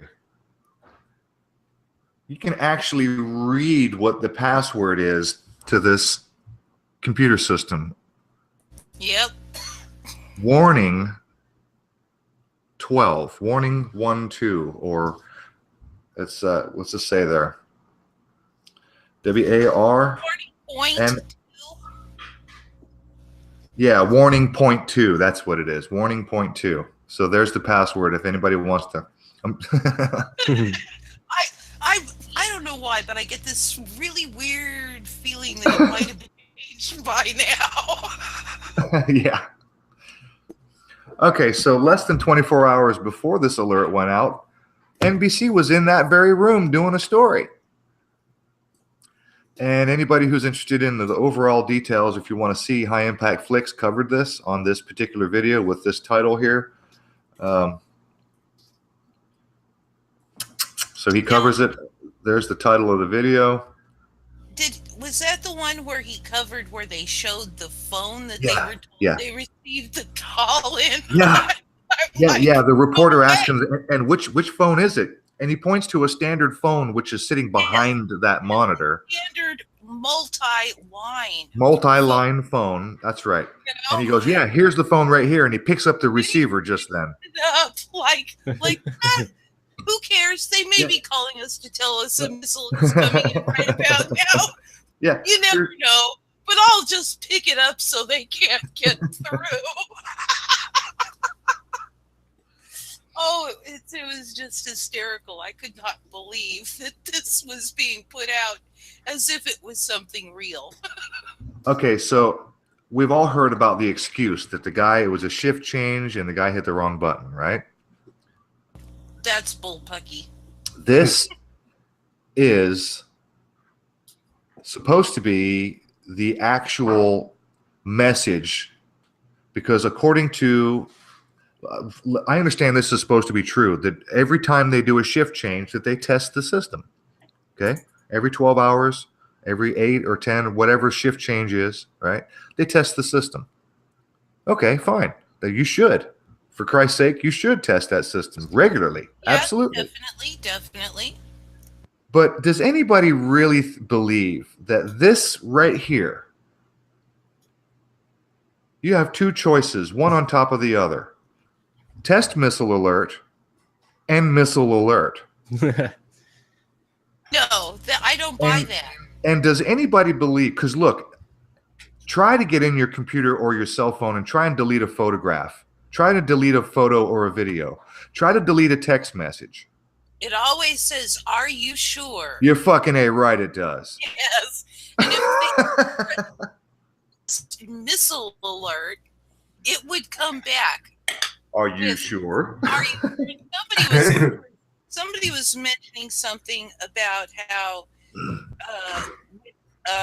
some of the systems that we know have been set up and how they're set up for the final go-ahead for such things. There's 2 places that have to have a key turned. They're like 12 feet apart, so you have to have Yeah, 2 so people so one involved. person can't do it unless you're really good with your toes. and very tall, like Well, very tall. didn't Japan have a similar? 2 Similar days later. Oh, 2 days later. by the way, I want to point out that this missile alert in Hawaii, it went out on the 13th. Don't you? Yes, 113. So, I mean, that doesn't mean anything per se, but it's just one of those things that makes you go, right?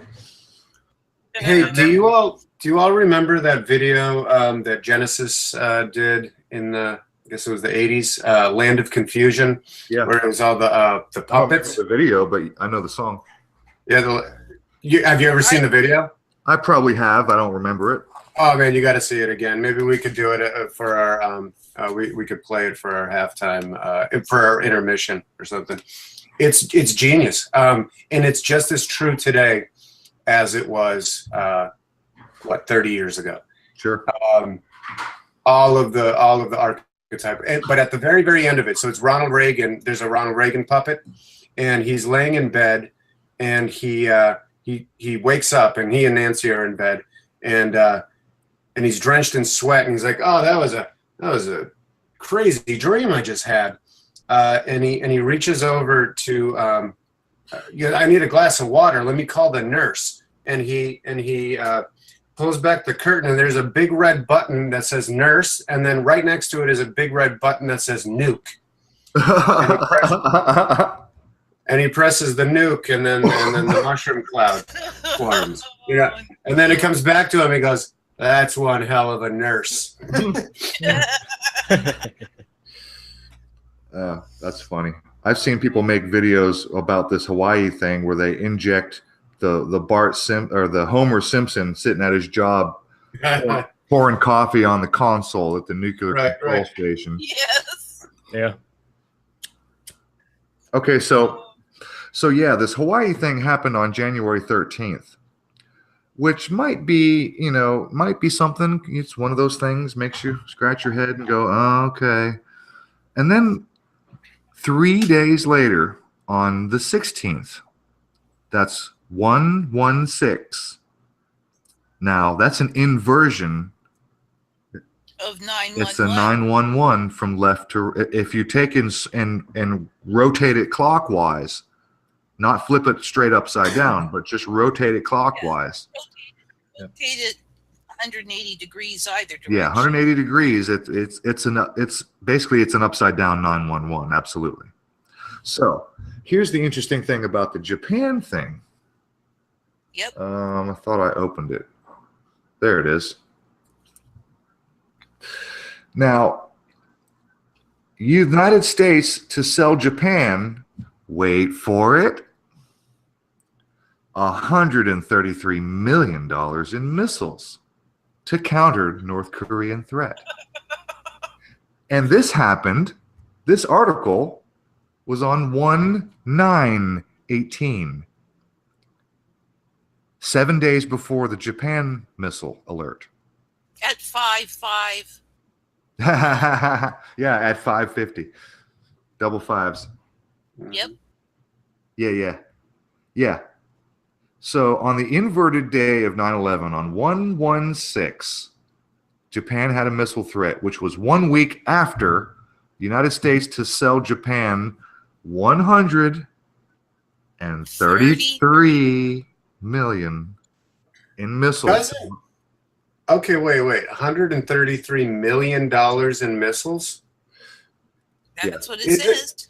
Yeah, but isn't that a low number?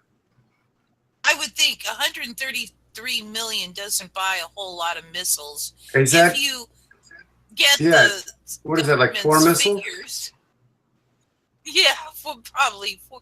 Well, I don't. 3 to 4. I don't. Maybe Well, I don't. 4, I don't maybe have any 5. idea. What's a Tomahawk missile worth? I 10. don't know. I I don't. have no I've not been in the market for I know. missiles in a while. So, Yeah. but I'm just saying that seems like a screaming deal.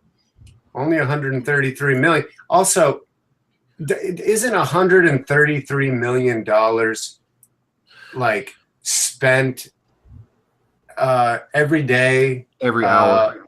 Yeah, just like that. 133 million times over, right? So what's, you know what I'm saying? Well, the point is that this deal. It's the numbers. The point is that this deal went down a week before, Yeah.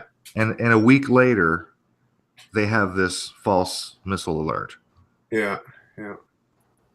So Well, it kind of reminds me of the Pentagon 1033 program, where the military would issue to police departments and local municipalities all around the country all kind of surplus military equipment like Humvees and I don't know, fucking rocket launchers and shit like that. And they would literally give it away. It was a gifted, but it came with stipulations, and the stipulations were, you're gonna have to practice, you're gonna have to exercise, you're gonna have to drill, baby, drill. mhm. So with money comes, what's the word I'm looking for here? Great responsibility. Obligations. With money comes obligations. Oh, I thought it was great responsibility. Damn it. So there's that. So what do you think? Do you think that they were actually picking anything up on radar? Do you think it was a test of some sort? I've seen and heard all the theories. There's a guy online right now, and I forget his name, and you can find him. He's saying that his relatives, family, was in Hawaii, and they were on a touring boat at 8 in the morning when this happened. And that they and 13 or 12 or 10 or so other people on the boat saw a gigantic flash in the sky, as though maybe a missile was intercepted. And so that's one story being peddled out there. That's bullshit. That's fucking misinformation. I agree. I heard that, and yeah, his sister says this, but I'm thinking that if that happened, we'd have video footage coming out of it from at least 2 or 3 places. We'd have an awful lot more people saying, I'm not so "Oh sure. my God, did you see that?" I'm just saying. I think we would see more than just a couple of outlets for the information. Well, it would take you a while to get your phone out, especially if it's just a quick flash, just to play the devil's advocate. I mean, last night I saw a magnificent shooting star, and in fact, I've never seen one like it. It was very straight and very long. The front looked like a space shuttle shape, and I didn't have time to get my phone out. Yeah. No, I will give you that. We might not have footage, but we certainly would be having buzz going. Oh my God, I saw this. Look, if it was real, if those 13 or so people plus a couple of crew members on the boat really did see this, considering the hype and the attention that this has gotten, don't you think that the news would be interested in that? Don't you think we'd have somebody on camera saying, yeah, I was on the boat, this is what we saw? Yep. That too. At the very least, they'd put a fucking actor in front of the camera and say, yeah, I was on the boat, this is what I saw. But there's nothing except one guy on the internet saying, yeah, my sister was there. Yep.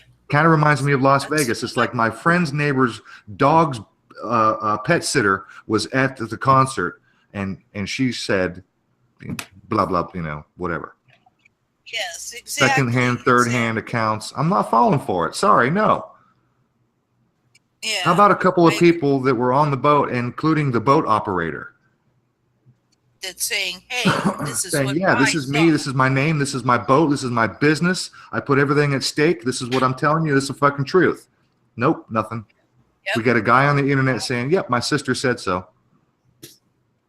And then the other theory is a hack job. They were hacked. That the missile alert systems have been hacked.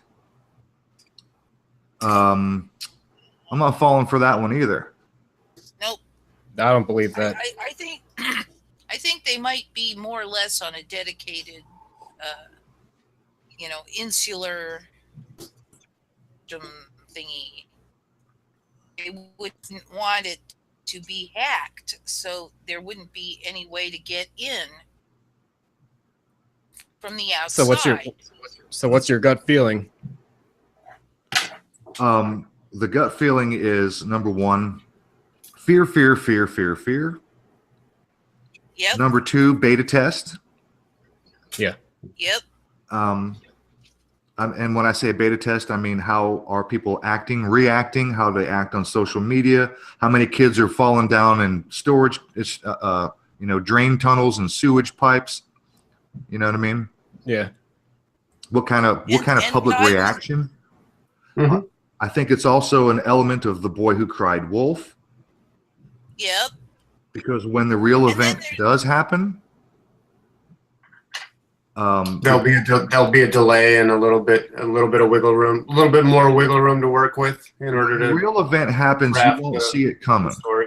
Mhm. This is always the case. This is always the case. When the real thing happens, you won't see it coming. Try as we Well, might, and we're getting good at predicting some of these things, but when the real event happens, you're not going to see it coming. I will say this. I also think that one aspect was to inject more, missile Amy, you threat. just broke up again. You totally cut out. Oh, I heard her. Yeah, I heard. That might be on your end, Aaron. You're fine, Amy. Okay. Oh, okay. What I was saying was that I think it's to inject, missile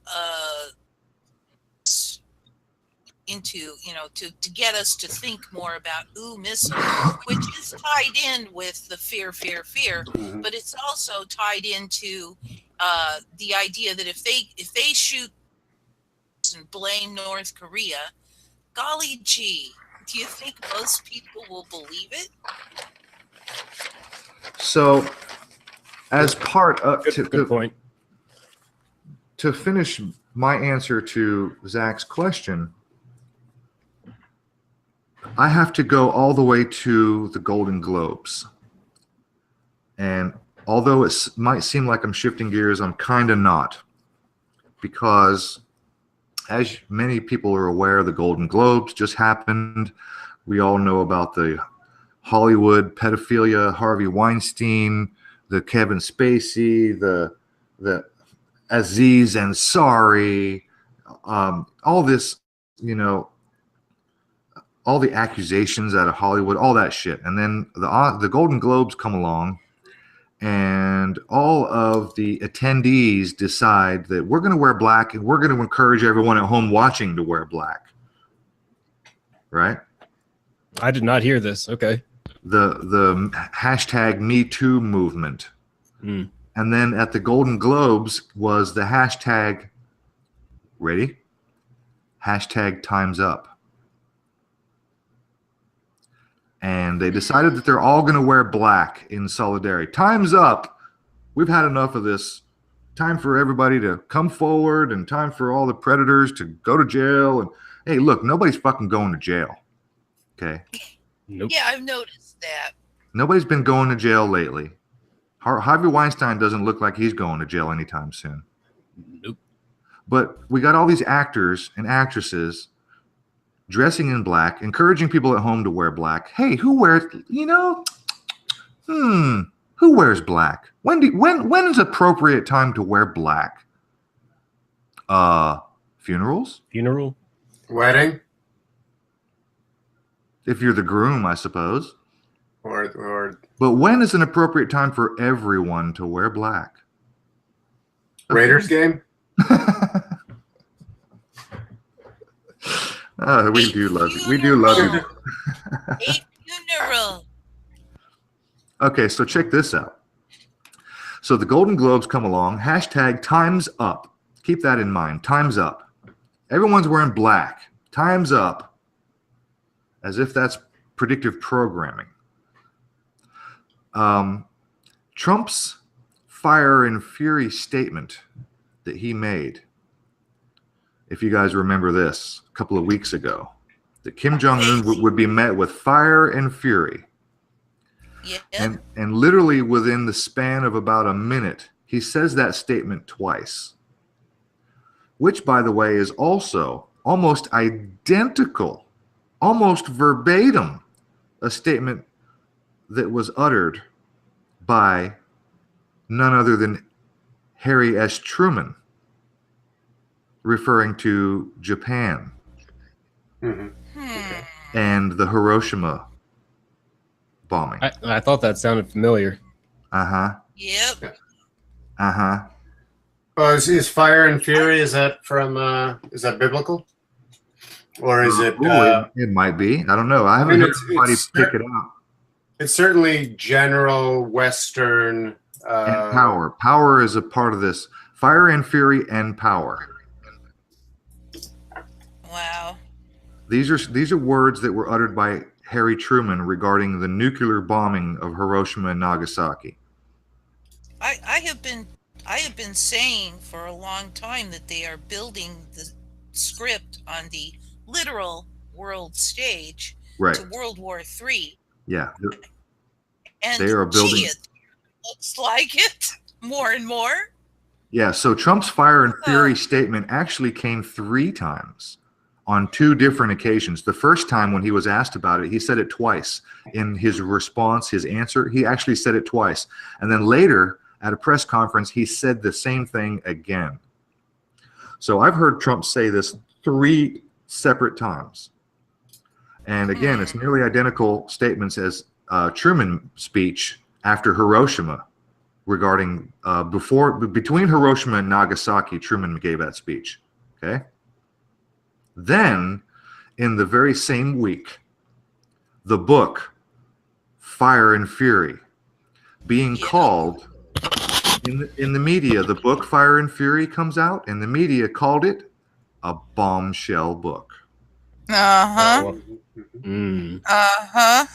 I'm sure that was just coincidence.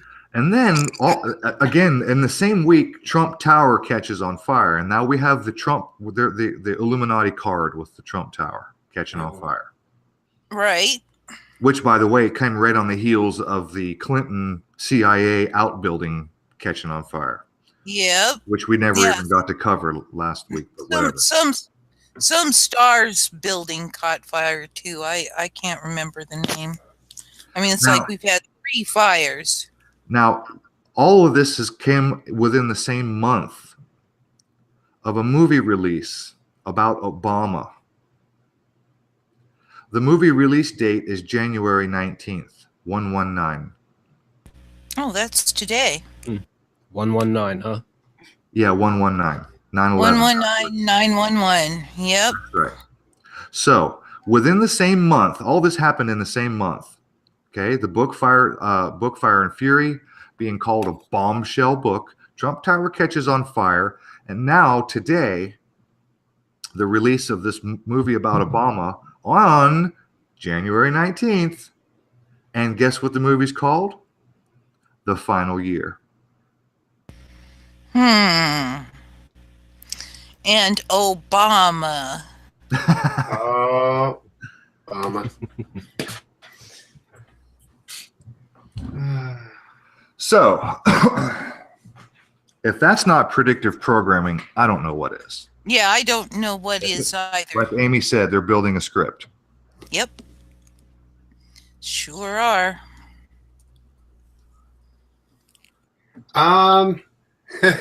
Okay. So are they building a script or is a script being built? Yeah, that's a good question. I think that there are people who are very consciously writing the scripts. I think that that's absolutely true. I think that there are many, many scripts and they get written and then they get played out. That's undeniable. I question our, let's say, a single human or a small group's ability to properly crunch the data points and ascertain whether the script is coming from a central sort of a core team, right? Or whether it's so many sort of archetypal things, you cherry pick enough of them, glom them together, and you present it and you go, well, it certainly looks like a script. You get what I'm saying? I think it's the former. And I will tell you why I think it's the former. Because based on my understanding of psychopaths and how I understand that any psychopath that being given a reason to care about what happens after they die is not going to care much about what happens after they die, because there's nothing to them once they're dead, so they don't care. You've got psychopaths in control. There is clearly a generational plan in place. And if there's a generational plan, there is somebody beyond those psychopaths that are holding it together. Otherwise, they wouldn't care. That's right. And I have to conclude, I don't know what specifically this being or these beings are, but they are very high probability, not human, much longer lived than we are. And either my highest probability goes to ET. There's also the possibility that it could be interdimensional beings, or it could be demons, or that sort of thing. Those are in there too. But there's something that is writing the script and directing the play for generations. I think that it's not just things that we're throwing together and going, oh, well, if we put these pieces together, it looks like a script. No, there's something much deeper going on. Yeah. Much deeper. I totally agree, Amy. I get that sense a lot of the time too. I'm just sort of saying I actually explore both sides of that, right? Which is I understand, and I appreciate the fact that you do play the devil's advocate here and there, because it gives us a chance to really solidify our thoughts. Yeah, I came up with what I thought was kind of clever, which is I'm trying not to play the devil's advocate. I'm trying to play the advocate of the devil's advocate, right? Because every good lawyer needs a good lawyer, right? So in case they do something wrong. So I like that sort of double fold in the thing. Like fair enough. Like the history of history. Call you the advocate's devil's no, wait a minute. The devil's advocate's advocate. The DAA. All right, we'll call you the DAA from now on. But forevermore. But I want to throw that out there because I like this idea of, or at least the way I think about things, right? I think about history, and then I think about doubling that up, the history of history, right? So what is the history of us doing the practice of history? I don't think we often talk about that. We take the idea that history is somehow obviously it's all events of the past that occurred in objective reality, but not really. It's the stories that we tell about the events that occurred in throughout the times. Right. But not really. It's some of the stories that we tell about some of the events Right. that And occur. when you get down to it, it's these stories most have been told are the stories Exactly. Right. There's that So, dimension to it as well. and that's why I leave history in this nebulous category where, you know, the evidence gives good probabilities for this or that or the other thing, but pretty much it's just all a I don't know. Well, I think that that's actually a very healthy Because I really place. don't. It's a very healthy place to land, and especially when you're sort of overcome by fear or confusion, is to actually like push so much in the you know, don't push against it, but push in somehow the opposite direction, so that you see like the most extreme absurd end of any given topic. And then I don't know, it happens to calm me down. Like if I think of something tragic, well, then I think of like every tragic thing that ever happened to anybody ever, and how painful that would be. And imagine putting all of that pain into one big giant ball and feeling that big giant ball. And I think I land on a place of like, damn, I'm glad I don't have to feel a ball that big. I misspoke a little bit there, but pain ball. Don't have to feel a pain ball that big. Well, I never choose to feel such things, so You never feel pain? I never choose to. I could. I mean, Okay, Mr. Spock. oh, I've been called from Krypton by some friends.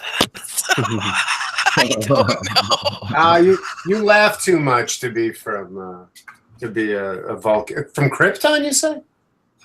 Yeah, that's From- what one of my friends is always saying. I know, you're from Krypton. Oh, okay. Because they don't think that Spock is from Krypton, though, do they? No. They're Okay, thinking all right. Phew, okay, Superman. I was getting confused there. All right. Superman. Yes. And I'm like, no, I'm not from Krypton, and I'm not a super Hey, y'all, person. it's time for my masturbation break. Okay. So that my productivity stays. So you're focused. You got to go relieve some stress. Focus on my productivity. Are we stressing you out a little bit too much? You need to. Need to relieve the stress. Yeah. So I will be right back. And if anybody, like, I don't know if everybody gets what that joke is. Yeah, Something we you gotta talked- go back. Yeah, and watch I'm it. not. That's not really where I'm going. I think at least half of the people listening probably are aware. Okay, good. Yes. Each one teach one, okay? Each one teach one. Okay, so I got a Good. couple of small topics that I want to cover here. Pope Francis made a visit to Chile this week. You guys familiar? Have you heard about this? No. Pope Francis visits Chile and he begs forgiveness for child priest sexual abuse.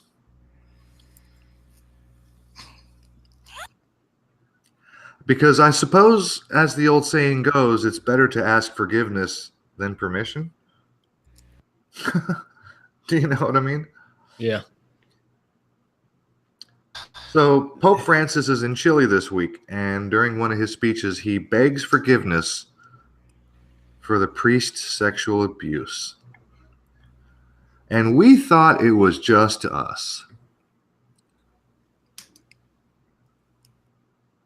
Anyone? No It's comments? very strange. Look, when this is a worldwide phenomenon, the priest's child sexual fucking debauchery, disgustingness, this is nothing new, and this is nothing isolated. He asked the audience for forgiveness. Yeah. He asked all of Chile. He gave a speech down in Chile, begs for forgiveness. I mean, I'll pull the article if you haven't seen it, or you can just pull it up. Just type up Pope Chile begs forgiveness. Bang. As if that's going to make it stop. Come on now. Lady Zaga said he should be doing some begging here in Canada. Yeah, you know, it's like You know, it's not just in the church though, I will say that much. this is, look, we all know this. This is a systemic problem. Yes. Las Valdez, he said his Pope Mobile ran over a horse. I don't know if that's a joke or if you know something that I haven't heard, but that's funny either way. Yes. But, you know, it was interesting because this headline came to my attention a couple of days ago when the Pope went to Chile and started giving speeches. And then just this morning, and I didn't write it down, I'm just going off of memory. The headline was that the Pope, what was the word? He sort of, I'm going to have to paraphrase because I don't remember the headline. The Pope sort of attacked and berated some sexual abuse accusers. Maybe I should just look this article up. Yeah, why don't you do that? For slander. Something about he attacked the accusers for slander. So it's like one day he's like begging for forgiveness for all the priests abusing all the children in Chile. And when I say Chile, I mean the whole fucking world, because this is not isolated. There's nowhere the Catholic Church is. There's nowhere the Catholic Church is not, and there's nowhere that this problem doesn't exist. So there's that. Yeah, to acknowledge that, you'd have to acknowledge the whole.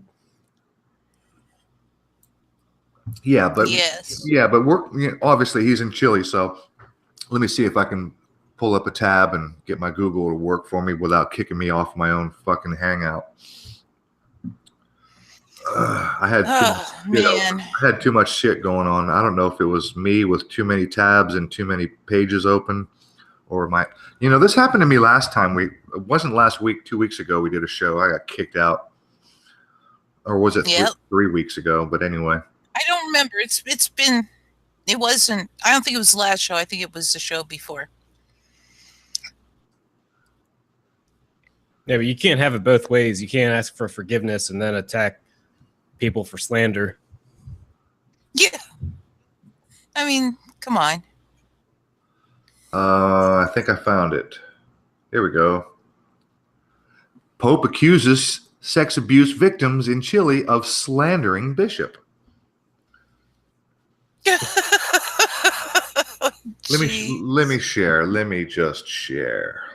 Please forgive us, but don't you dare slander us. Okay? Don't bring it up. Hey, we're sorry for buggering all your kids, but let's not jump on it. Yeah, just take my apology and we'll move forward. Yep. Wow.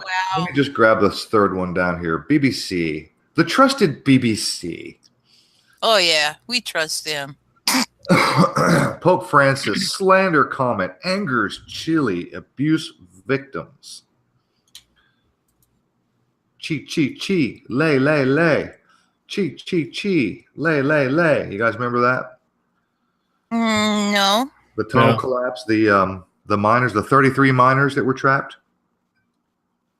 Ah, yes. Oh, vaguely. By the way, I noticed in that article that you brought up there, it says right there, Pope Francis, and then in quotes we have slander. Well, I found out that in reverse ordinal it's 116. Jewish reduced it's 33. In Jewish ordinal we have 69. So yeah, there's some significant numbers. It's also 73 in just regular ordinal, and in reverse Sumerian, which I know you get kind of freaked out when I bring in what sounds like an odd thing, but I am finding Sumerian and reverse Sumerian often have very interesting numbers. In reverse Sumerian, we have 696, which is important because if you flip it over, you have 969, and the speed of Saturn is yes. Okay. And let's see, is there anything else? I mean, there's some other numbers that probably could be seen as interesting, but those were the ones that really jumped out at me.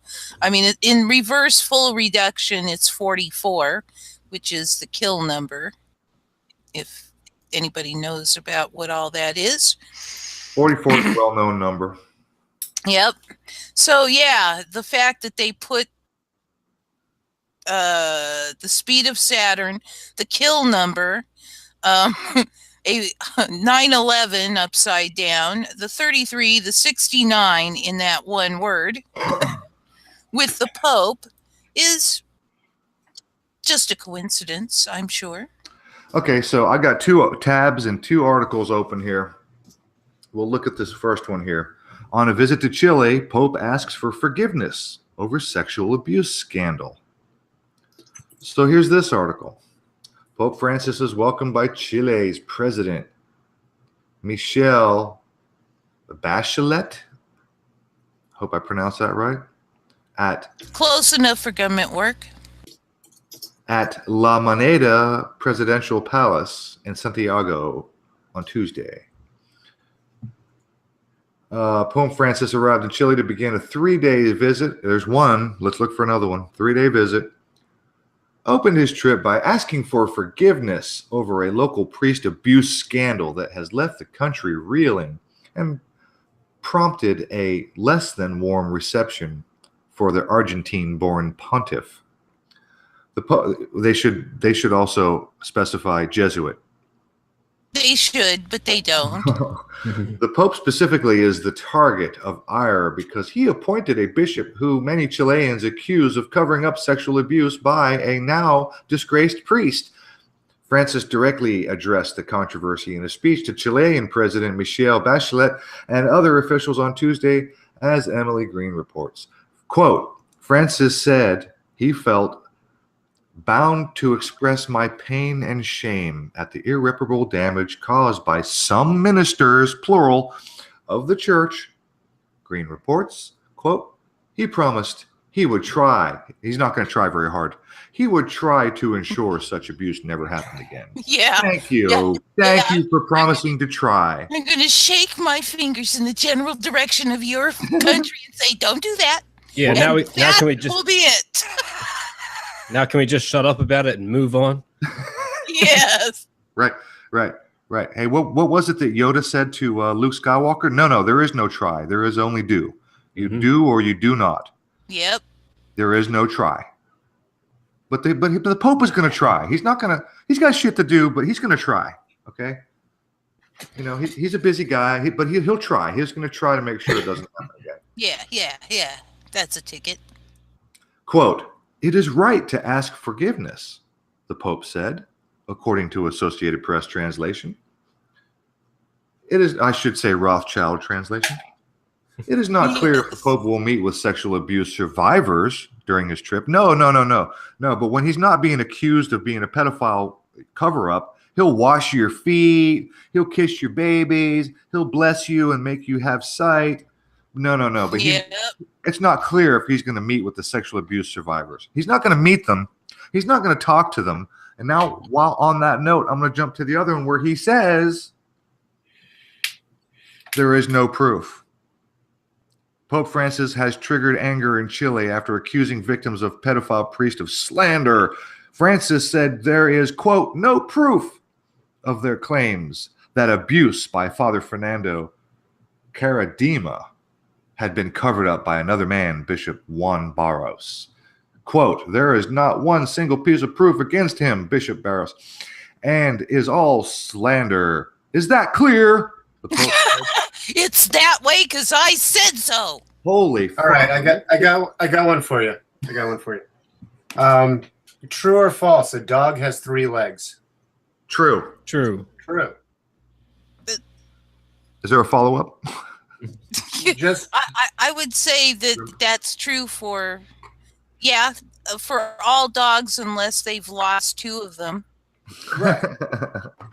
Thinking. Hey, some dogs Well, only have one or two or less. Yeah, I'm just saying. I suspected that you would get that answer right, but it's one of those kinds of things where if Oh, someone says no, not true, they have 4 legs. That's sort of like a litmus test of how do you think past a certain level, right? The reason I brought that up was the idea that there is not one single piece of proof. Okay, that statement might be true if there's more than 2 pieces of proof. You see what I mean? Yes. Oh, good. Yeah. 20 That's my proof, you can legitimately say there is not one single piece of proof. You just made me think of a bumper sticker on the back of my truck that I got in Alaska, a place called Chicken, Alaska, on my recent vacation. I've been there twice, but we were in Alaska and I picked up a bumper sticker that says, "There is not one single mosquito in Alaska.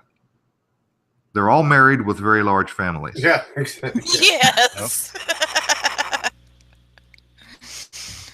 That's it. But I'm just sort of pointing that out just to illustrate how easy it is to lie and how easily it is to be lied to. It's an excellent point. It's so much about confirmation bias, well, the right? thing is, it's not really a lie because, as you point out, it's true, but it is a lie. It's a lie by omission. Mm-hmm. Yeah, it's a lie. I think it's. If we want, we could break up. It certainly falls into the defraud arena, which it makes it unethical. Sure. Right. The end. But well, what makes it a lie is the follow up. Here, let me click on it and get it up on screen. It's the follow up, right? It's all slander, but that amplifies the lie. Right, so not a single piece of proof against him. Oh wait, don't go away from it. Now I'm reading off the thing and you're scrolling it. Oh, I was trying to. I didn't know you were reading. Go ahead. Yeah. It's all slander. Is that clear? The Pope said. Right. So it is all slander. What's the it? Right. He could be talking like you stick in it. That could refer to something else. True. No, absolutely. They do speak in code in that way so that they can get sleep. It's like the cremation of care ceremony. It's how they get around their own conscience. Mm-hmm. If they have one. Yeah. It's what I like to think about often in legal the issues of law, legality, lawfulness, law of the land is the idea of the spirit of the law versus the letter of the law, right? So it's so easy to lie if you play only by the rules of the letter, right? So you could say this and you go, well, technically I didn't lie. Technically I didn't lie. Yeah. And I wonder what that does psychologically to somebody. I mean, that's a whole.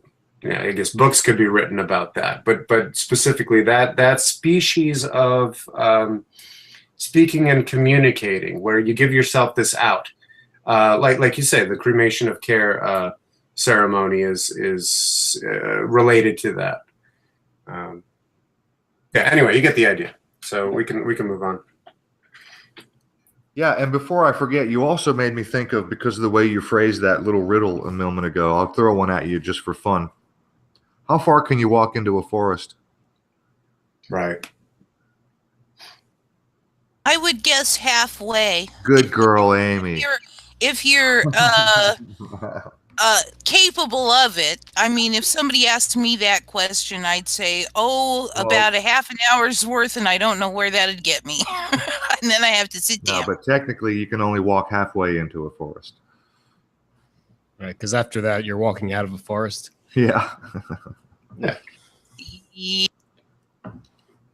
So what's the controversy about? The Catholic Church suffered a body blow in Chile in 2010 with Father Karadima was publicly accused of molesting several teenage boys in the capital, Santiago, starting in 1980s.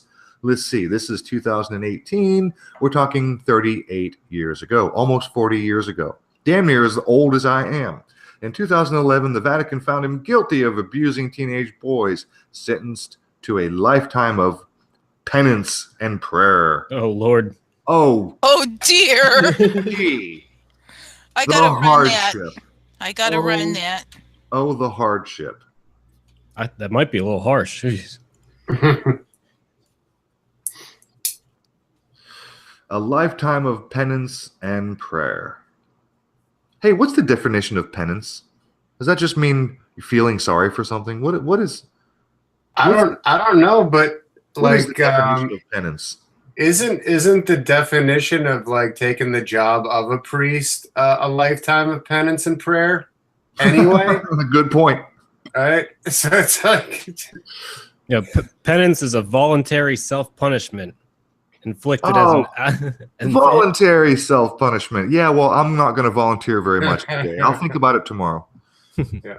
Maybe tomorrow I'll volunteer some more punishment. He never faced criminal prosecution in Chile as too much time had passed. Just so you know, Hey, penance and prayer in Jewish Reduced is 69. There's our 69 again. Anyway, I keep going. I just thought I'd throw that out. I just wanted to finish covering the rest of this article in case anybody cared. Never faced any criminal prosecution. Apparently, the statute of limitation was up, but they did convict him. He was convicted. Woohoo! So I don't know what it takes to prove to the Pope that this is going on. Apparently, this particular priest, Father Karadima, was publicly accused by several teenage boys. So I suppose it takes more than one before the Pope goes, well, okay, maybe I'll believe you. Because, I mean, what proof would you have anyway? We're talking about something in this case goes back to the 1980s. We're talking about something that's 35, 40 years old. How would you prove that? So what constitutes proof? You know, up here earlier, the Pope was like, hey, there's no fucking proof. Hey, what are you going to do? Hey, oh. Yeah, of course there's no proof. Of course there's no fucking proof. Oh, I'm sorry. I deleted the pictures right after he fucked me in the ass. What do you need, Pope? Yeah, people just think, hey, I think I'll accuse the Pope a priest of molesting me today. Yeah. Here. What is the response from the accusers? Juan Carlos Cruz, one of the bishop's accusers, who was quick to condemn the Pope's stance, said, quote, as if I could have been as if I could have taken a selfie or a photo while Karadima abused me and others with Juan Barros standing next to him watching everything. Oh, shit. Oh, jeez.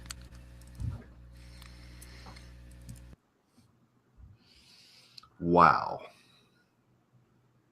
Yeah, I'm just saying that when such accusations are made, you have to give a fair probability that they're true.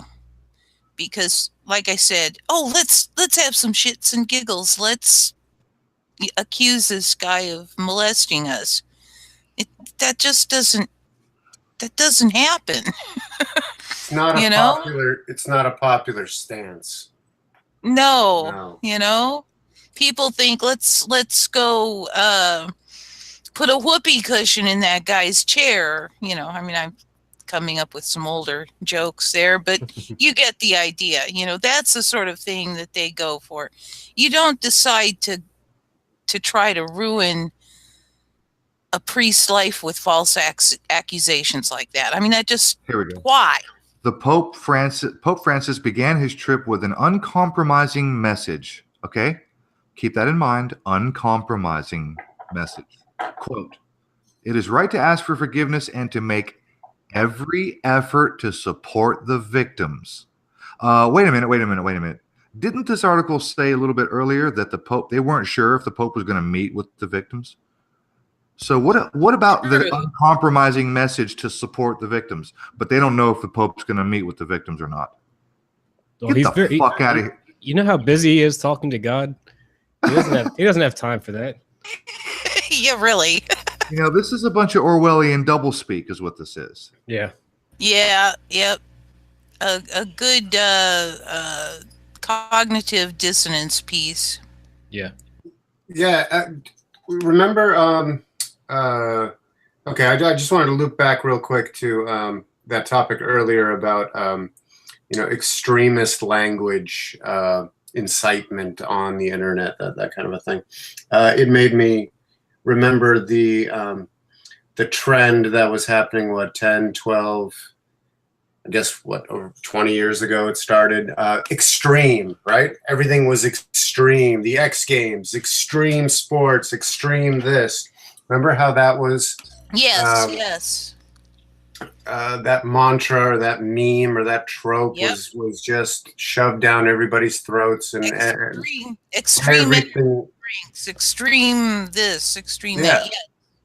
And so it's I think this is there's layers and layers and layers to this, but this is one of these problem reaction solution type things where they a message like that is crafted and floated and taken up and integrated by so many people, and then once they integrate it and they make their lives extreme, then the thing flips and shame on you for being extreme in any way. Yeah. Yeah. So there's just such setups. I get what you're saying. I saw a 13 in that, Aaron, that you're scrolling through. T13 radio. Yeah, I've been seeing a lot of those lately. Yes.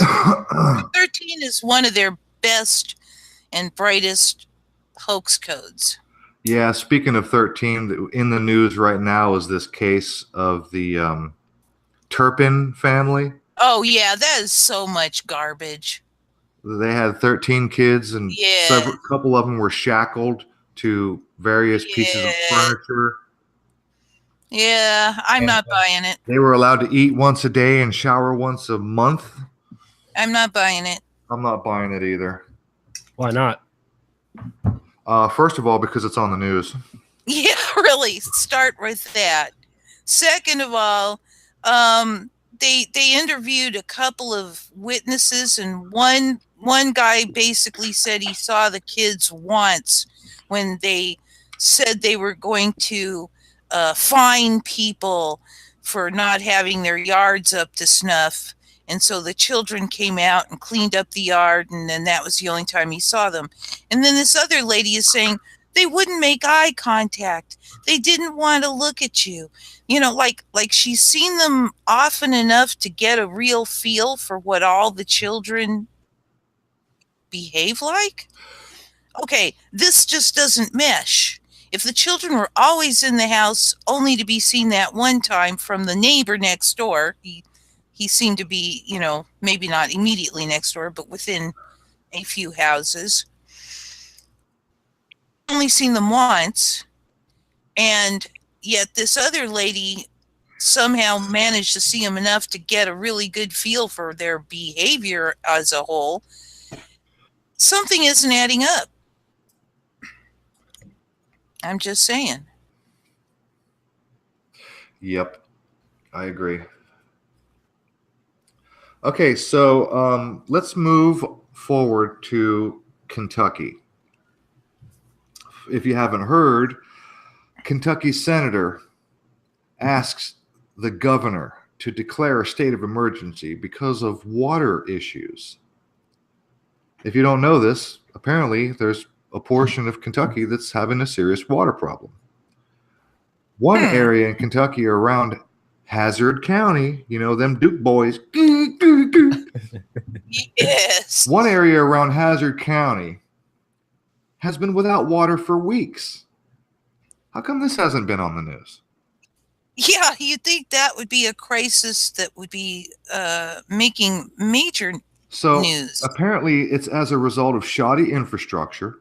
You know, all those tax dollars they collect to maintain infrastructure. Apparently, they weren't using it. Apparently. Apparently, the problem is, according to one article, that they fix one leak, and as soon as they turn the water on, they find another leak. Right? It's like whack-a-mole playing. Yeah. Stick your finger in the dam and the dike, right? And right next to you, it pops open. Yeah, and then I run out of fingers, and the dike breaks. So, State Senator Brandon Smith asked Governor Matt Bevin to declare a state of emergency and send in the National Guard to assist with delivering clean water tankers and installing portable showers. Do we really? Okay. Hang on. Just stop. I think the governor can handle it. I don't think the state senator needs to be telling the governor how to handle it. If there was a state of emergency and it needed to be declared, the governor is perfectly capable of handling that without being told by a state senator. You think? Yeah. You'd think. And then it moves forward to send in the National Guard to assist with delivering clean water tankers and installing portable showers. Is their National Guard the only people that can install portable showers and deliver water? I would think there were others, like many others. Like, hey, we don't have water. Fuck, we need the National Guard. Get the fucking army over here right now. Really? I don't understand this. What about the Red Cross? What about Hershey? They're a fucking bottling company. Yeah, really. Well, I wouldn't drink their water, but yeah. Well, if you like fluoride, but whatever. No, thank you. You won't die today, but maybe someday soon. Hopefully someday soon. Yeah. This just blows my mind. This whole article here blows my mind. Kentucky senator asks the governor to declare a state emergency. Hey, Senator, get your ass back in fucking Washington and straighten some shit out and leave us alone. We got this. You know what I mean? Yep. Yep. And then the National Guard coming right on the heels, because it was just last month that, was it Rahm Emanuel the governor of Illinois was discussing or calling for UN troops to come in because they can't handle fucking street crime? Yep. That's BS too. But it is injecting the notion of the UN troops on coming into our. Again, this is script writing. This is pre-programming. This is, hey, everybody, get used to. Oh, we might have the UN. Oh no, not right now. Don't worry about it. But just think about it. We might have UN. Oh no, National Guard. We might have National Guard. No, we're cool. No, that's cool. But just keep it in your mind that the troops might be here. We might need them for, I don't know, showers, because we need a shower. Yes. Oh, just keep it in the front of your mind, everybody, that we might have National Guard on every fucking corner with goddamn automatic rifles, making sure that nobody steps out of line, but they're here to deliver water. It's the war on thirst. There you go. The war on thirst. Extreme. I gotta find it. Hang on, I gotta run it.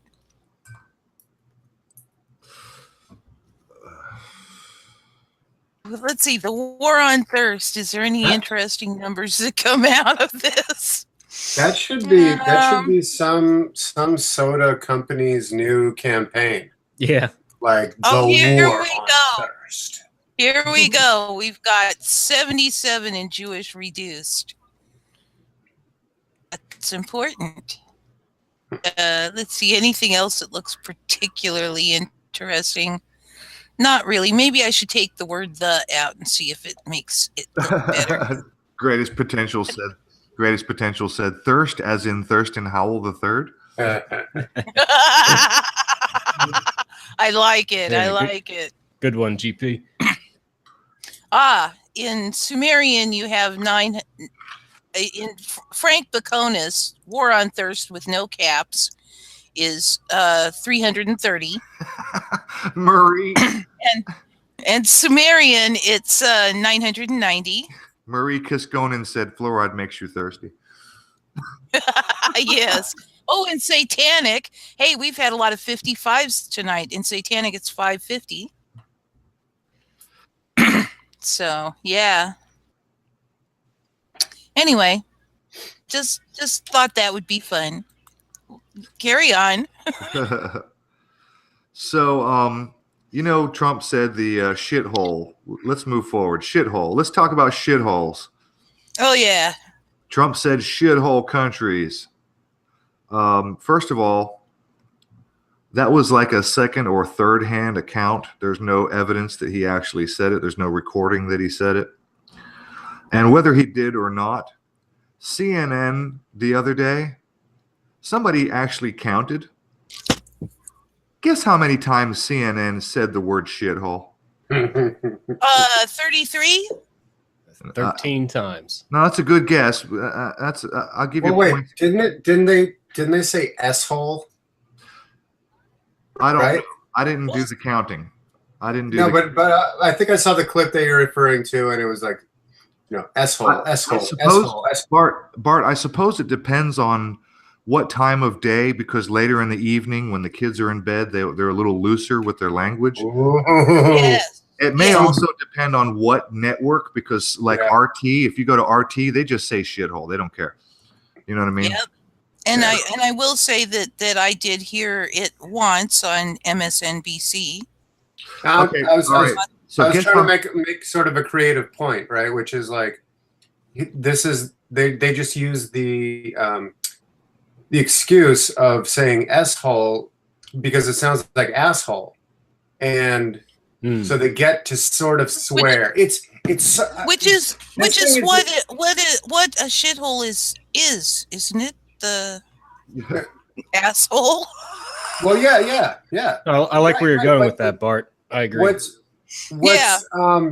What's funny to me, right? And it's been funny for like, I don't know, 30 years to me, is this is adults playing children's naughty word games, right?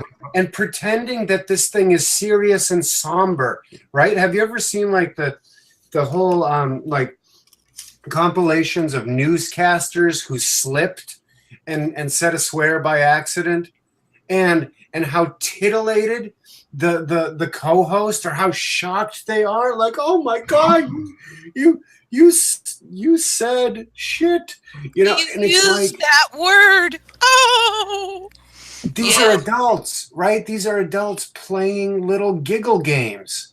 And what is that layer, right? What is that layer that separates, you know, polite, like television politeness from reality, right? And I make the point of like, okay, you don't get to see you know, bare breasts, you can't say asshole, but you know, start flipping through the channels, every other one is somebody shooting somebody in the head.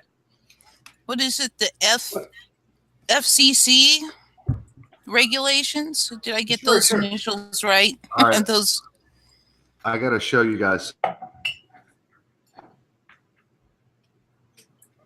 Oh, by the way, This Haiti is is a important. fucking shithole. Have First of anybody all- ever seen photos of Haiti? Like, Yeah, shithole exactly. is a great descriptor. No, Yeah. exactly. No, dead on. Absolutely. But you know what? I'm going to show you something that's even more poignant. First of all, answer the question, how many times did CNN say shithole? 185. You're very close. That's 195. Ah, damn.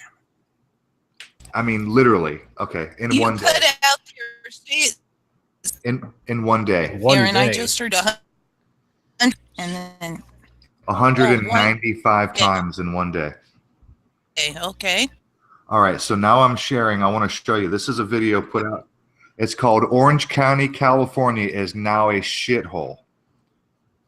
Now, I'm not going to play the whole video. It's 8 minutes, but this is a guy on a bicycle riding through the tent city in Orange County, California. So when we want to talk about shitholes, let's look at our own shithole. Yes. Everybody bend over and get a mirror and look at your own shithole, because here it is in your fucking face right here. And this video goes on for 8 fucking minutes. Wow. It's 8 minutes, and I'm just going to skip forward. Boom. Under the bridge, there's tents. This is Tent City. This is one of the tent cities in California. There are plenty of them too. Oh yeah, this is what Oakland. And look, they This is back what right up Oakland looks against like. apartment complexes. Look at this, right up against the fence at apartment. Would you imagine living in that apartment complex? I'd be afraid to go out at night. Yeah, really. This video goes on for 8 solid minutes. But unemployment is down. This is our own backyard, folks. This is our own fucking backyard. Yep. Unemployment is down because fewer people have lost their jobs because there are fewer jobs to lose. And so there's fewer people that are on the unemployment rolls. Ergo, unemployment is down. Yeah, so that's another way of lying, right? Yep. Winston Churchill. There's lies, there's damn lies, and there's statistics. And so, Well, yeah. I mean, everyone who has been on unemployment and then fallen off is no longer counted as unemployed. that's what I mean. It's if you just rig the statistics that you count a certain way, well, you can get them to say just about anything. And so Yes, exactly. And then behind them, they have some sort of higher authority because they sound like statistics or they sound like math, right? Smart people use math. Therefore, this is a smart person framing this thing with math and English language, and there's citing math, right? And oh my gosh, it's too easy to it's too easy to play these games if you get everybody trained just to look at the surface of things and not dig one layer deeper. It's never mind 2, 3, 5 layers deeper. Don't think, just react. Yeah, just go shopping. Right. Just go shopping. That's all they want you to do. Don't think, just go shopping. We don't care what you spend your money on. Just spend your money. Aaron, Allison Twist O'Neill wanted to know what video this is. The title of the video is Orange County. Let me just full screen. Orange County, California is now a shithole, capital NWO. And this is from the channel Scissor Fight. If everybody can see that right there, Scissor Fight. So there's the title. And this is a guy on a bicycle who rides for almost 10 solid minutes. Almost 10 solid minutes on a bicycle. And he ain't moving slow. Yeah. He's probably doing 18 mile an hour. Yeah, he's clipping along.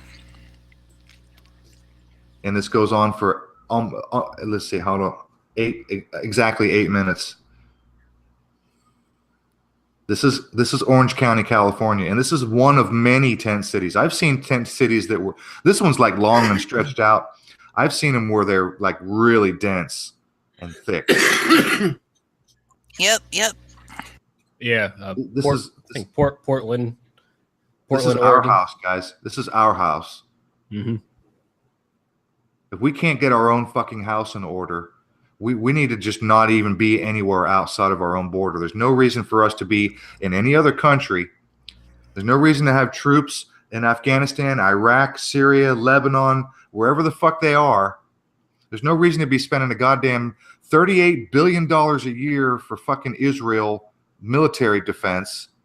Well, the thing is, though, once you understand that all the governmental bodies are corporations and their only obligation is to make a profit for the investors, this sort of stuff makes sense. They don't care about they don't care about that is one thing that is why I am so driven to solve for the problem of corporations and just get rid of the money, because without money, corporations as we know them, I'm getting some echo. Corporations is okay, it's getting worse. Terrible echo. It's Bart. I think it's Bart. It's Bart. No, it's not me. It's not It was Every you time, last week. every time I talk, I see your I'll, little thing. I'll do a restart, and then We'll see do if a that mute helps. for a second. Do a mute and see if that helps. Now let's see. Oh, no echo. Hey, look, So- it went away. Yes, it went away. So there it And is. now I've forgotten where I was with that, but at any rate, So yes, I'm driven to so solve is the it- problem. Okay, I'm unmuted. Is it back or did that fix it? Yes, it came back. Okay, I'm gonna restart then. yeah, Okay. just leave and come back. Oh, he did. Kitten, cat. I'm sorry, I have a cat that's creating issues in my life at the moment. So where were we? Well, we were on shitholes, and apparently our own backyard is a shithole. Very true.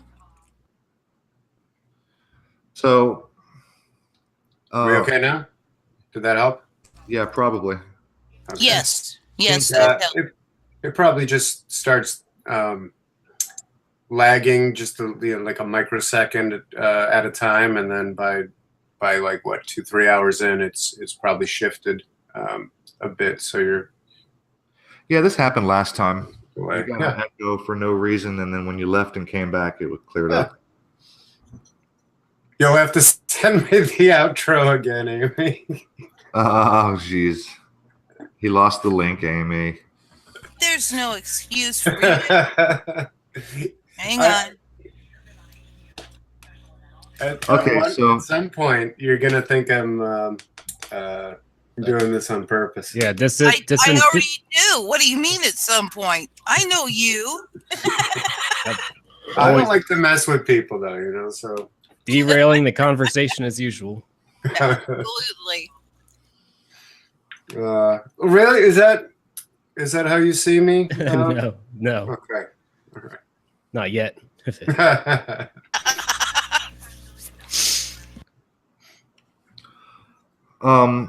So I guess you guys have heard of this Tide Pod Challenge. Actually, I haven't. What is it about? Can you repeat that? Tide Pod Challenge. Oh, right. I thought you said Tide, and I was thinking tripod and going Tide Pod. What? No, Okay, I haven't. Tide Pod. Yes, I've heard of it. I miss the days of planking. Yeah, Remember when everybody was planking, and that was it. Just not eating detergent. Why people eating detergent? when those things first came out, you have to wonder if the creators of those Tide Pods were aware, and there's no way that they couldn't have been aware that those things looked delicious. They looked like candy. they looked like candy. And then what I don't happened? know. Aaron, I don't know, man. A dog shit kind of looks like a piece of chocolate, but Yes, I'm with you on that part. I'm just saying. Especially the paydays.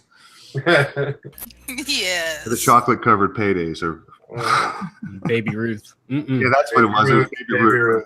I didn't want to say it. Caddyshack. I didn't want to derail with the Baby Ruth comment. From Caddyshack, the Baby Ruth.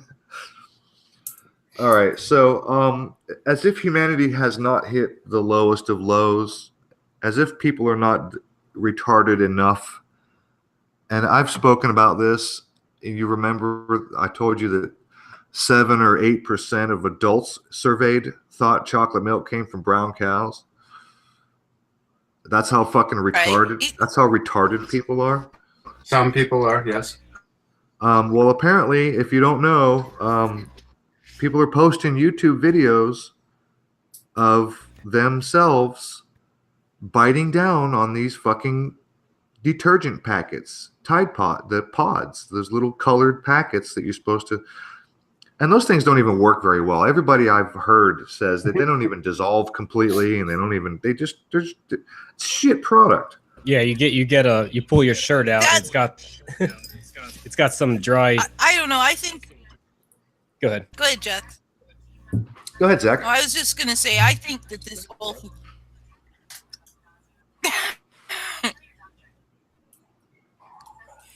Go ahead. Wait, did you just say you thought it was bullcrap? I think it's bullpucky. I think the not. product was. No. Do you know somebody that personally did that? There are videos of people biting down on those things and getting mouths full of liquid detergent. Yeah, but the question becomes, could they be planted?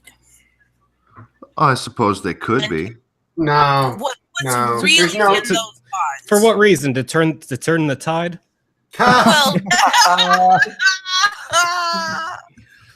well, I'm just thinking in terms of if they do that, then they know that some percentage of us will be stupid enough to try it ourselves.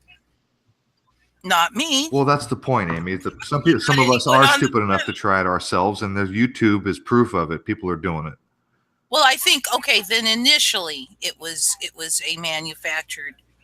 Oh, maybe, Yeah, maybe. That's what I think. I think that at least initially we had. And, whether or not we believe these articles, because I'm fully aware that a lot of the articles that we read are not real articles. They're CIA planted articles. Project Mockingbird, Operation Mockingbird, absolutely. But whether or not we believe the article headline I'm about to read you is irrelevant. However, here it is. The American Association of Poison Control Centers reports that 40 cases in the first 11 days of this year. 40 cases of kids going to the fucking hospital because they're having horrible reactions to, the horrible fucking toxic chemicals that they just bit down on.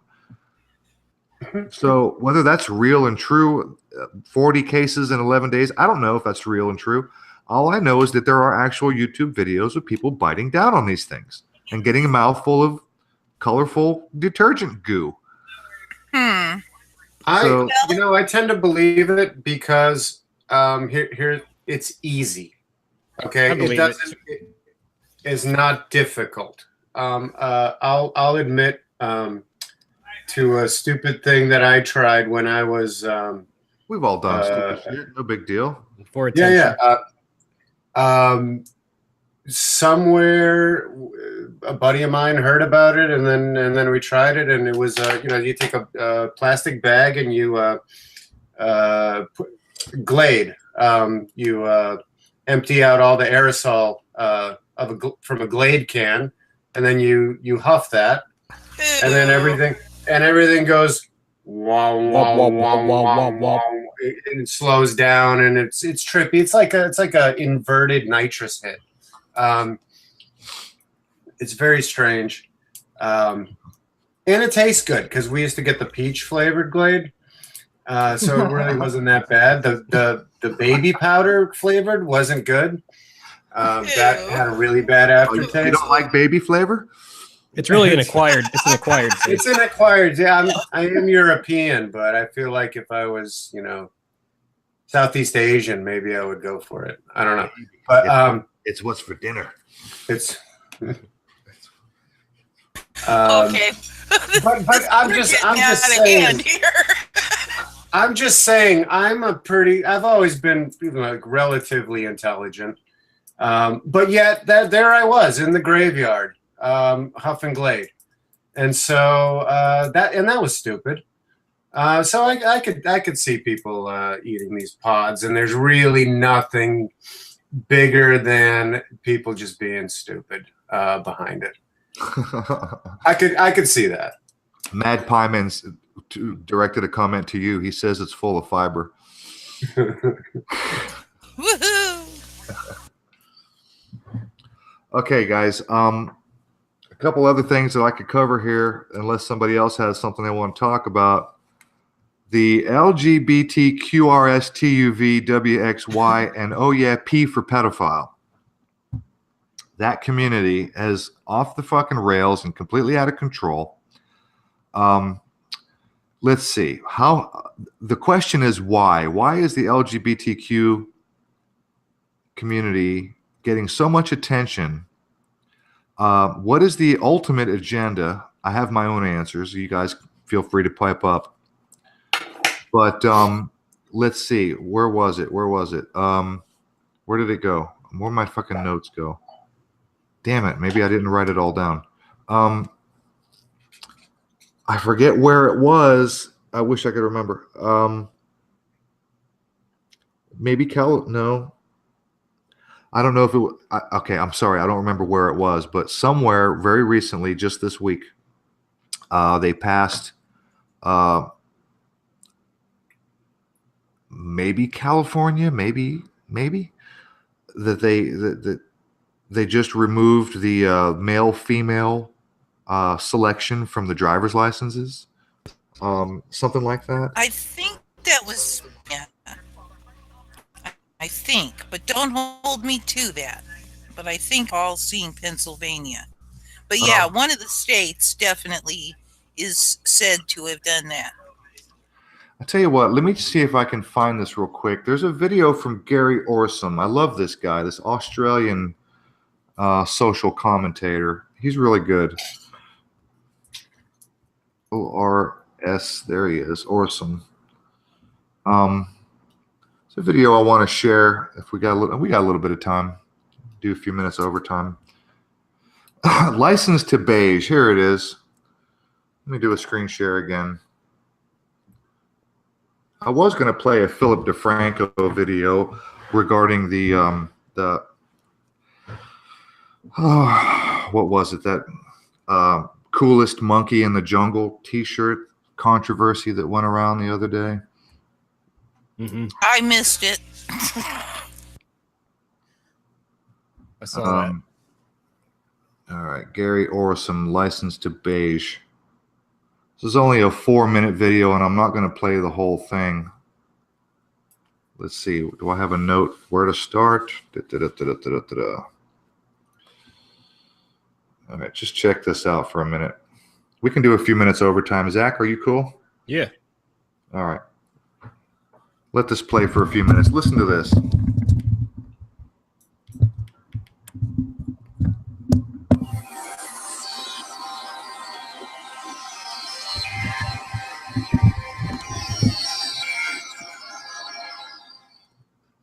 Hello everyone. Well, chalk up another victory for the LGBTI task force. Now political correctness is making its way into your wallet. Queensland scraps genders from its driver's licenses after receiving complaints from the LGBTI community. The Queensland government has scrapped a requirement for gender to be shown on all driver's licenses after complaints from the LGBTI community. The Department of Transport and Main Roads, TMR, confirmed that height was also removed as a requirement after concerns the collection of personal information was potentially discriminatory. However, the department said the move towards genderless licenses was due to the need to make drivers and marine licenses compliant with new anti-discrimination laws, according to the Courier Mail. Another reason for the change was due to improvements in technology, a spokesman for Roads Minister Mark Bailey said. Oh, what technological improvements would that be? Ones that prevent certain words being able to be printed onto a license. TMR has received complaints and suggestions from members of the lesbian, gay, bisexual, transgender and intersex community about displaying gender/sex, male or female, on TMR cards, a department document said. Other information, such as eye and hair colour, is also being removed from records attached to licences. Now, to my reasoning, there would be 3 ways to deal with any complaints from the LGBTI community about a person's gender appearing on their drive. Them to fuck off. But, in the name of political correctness, if you really felt the need to go, look, all right, I'll be nice, you could go for option 2, which is to use this great advanced technology, these technological improvements, to print the word of any gender that you want to identify as, be it snowflake, fat pride, whatever gender it is you want to be. Knock yourselves out, go for it, have a great time. But the truth is that it's not really about inclusion. It's not about their right to express whatever gender they want. They're not asking for categories to be added to licenses. They're asking for them to be removed. It's about making you change to accommodate them, to assert their authority over you. It's actually designed to go even deeper than that. Why would you also push for hair and eye colour to be removed, distinguishing features from your driver's licence, no less, where you're meant to be able to be identified by your distinguishing features? And the answer to that is because it's also designed to remove your individualism, to slowly but surely get you conditioned to become genderless beige person number 2346, so that this tiny minority can claim victimhood status, claiming to be discriminated against if they're identified on their driver's license by their biological sex rather than their chosen manufactured gender. No, it's you instead. You have to surrender your gender completely. That's why it's the removal of any gender reference whatsoever, rather than adding LGBTI as a category to the driver's license. You have to be rendered genderless so that we're all the same. We're all beige. Nailed it. I agree. I agree. I also think that there is some element of the Baphomet involved as well. But that, Well, yeah, because not, Baphomet is a hermaphrodite. yeah, but it's not genderless. It's both genders. Okay, fair enough. Which, I think that they're kind of going for both, if you will. But, well, yeah. It reminds me of the 1984 movie. I don't know how many of you have seen it. Oh, yeah. But there's a scene or two in that movie. One of them was where everybody files into the hallway. They're on their way down to the auditorium where they sit at the Jumbotron and scream traitor at whatever face they plaster up there. Right. But when they meet each other in the hallway, they say to each other, "Hello, brother. Hello, sister. Hello, brother. Hello, sister." They're not allowed to address each other by name. And although Orwell, the brother-sister, doesn't, qualify as genderless. Right. It's nameless. Orwell got a lot of things. Everybody's wearing, gray, blue, khaki. There's really no identity. Yep. Orwell got a lot of things right. We've moved. Don't say Orwell got a lot of things right. He wrote it as a blueprint. Work in the blueprint for their purposes. I don't think Orwell wrote it as the blueprint. Get it right. They followed him. I think they fed him information and he wrote a documentary. I don't think Orwell was the one who created those ideas. Well, no, didn't he have a brother? Didn't he have like a brother that he worked closely with who was in the high up in the government? Yeah. Orwell's brother, George Orwell's brother. Anybody in the chat? Does anybody in the chat know the answer to that question? Because I think Bart is correct, but I just don't know. Well, I guess the point isn't who wrote those ideas. The point is that the ideas were written specifically as a blueprint, irrespective of who actually wrote them. Totally. there was a between Huxley and Orwell, I get what his real name was. Between those two, there was sort of a little competition to see who could come up with the best blueprint. And ever since, they've been taking the pieces that work from each of those blueprints. But to say he got it right, no, that's not quite the approach I'd give it. Just saying. Mhm. There was between Huxley. Oh, that echoes back. Sorry, that was my fault. I was trying to open that tab back up. My bad. Go ahead, Amy. Finish. Are you done? I'm done. Oh, okay. Go ahead, Bart. Did anybody catch the David Icke interview with Brian Rose No. Nope. recently? So I had sort of drifted away from David Icke for a while, and in a lot of ways, he was instrumental in my early days of, like, I think The Greatest Secret Ever Told, I think, was the first book that I ever picked up of his, and maybe a similar kind of scenario where maybe, I don't know. I don't know what to think of David all the way. But in the sense of it, during this interview, after not listening to him, not paying attention to him for a really long time, I watched the first hour of this interview, and I got to say, I like the majority of what he's saying. I'm still in line with much of his grander, bigger visions or explanations. But topically, he did mention in that interview, and I forget who he was describing, but that it was a meeting that had happened, I guess maybe in the 70s or so, and it was one of these sort of a higher up guy, insider, and then he had everybody turn off the cameras, turn off recording equipment, and then he gave this speech about what all is going to be happening, and whoever ended up writing this said, the most shocking part of it all was this concept that was floated out there, which is, in the near future, we're going to make boys and girls, men and women, the same. And at that time, it seemed like a totally pie in the sky kind of concept of how could that even be possible to do. And yet, here we are somewhere in the middle of it.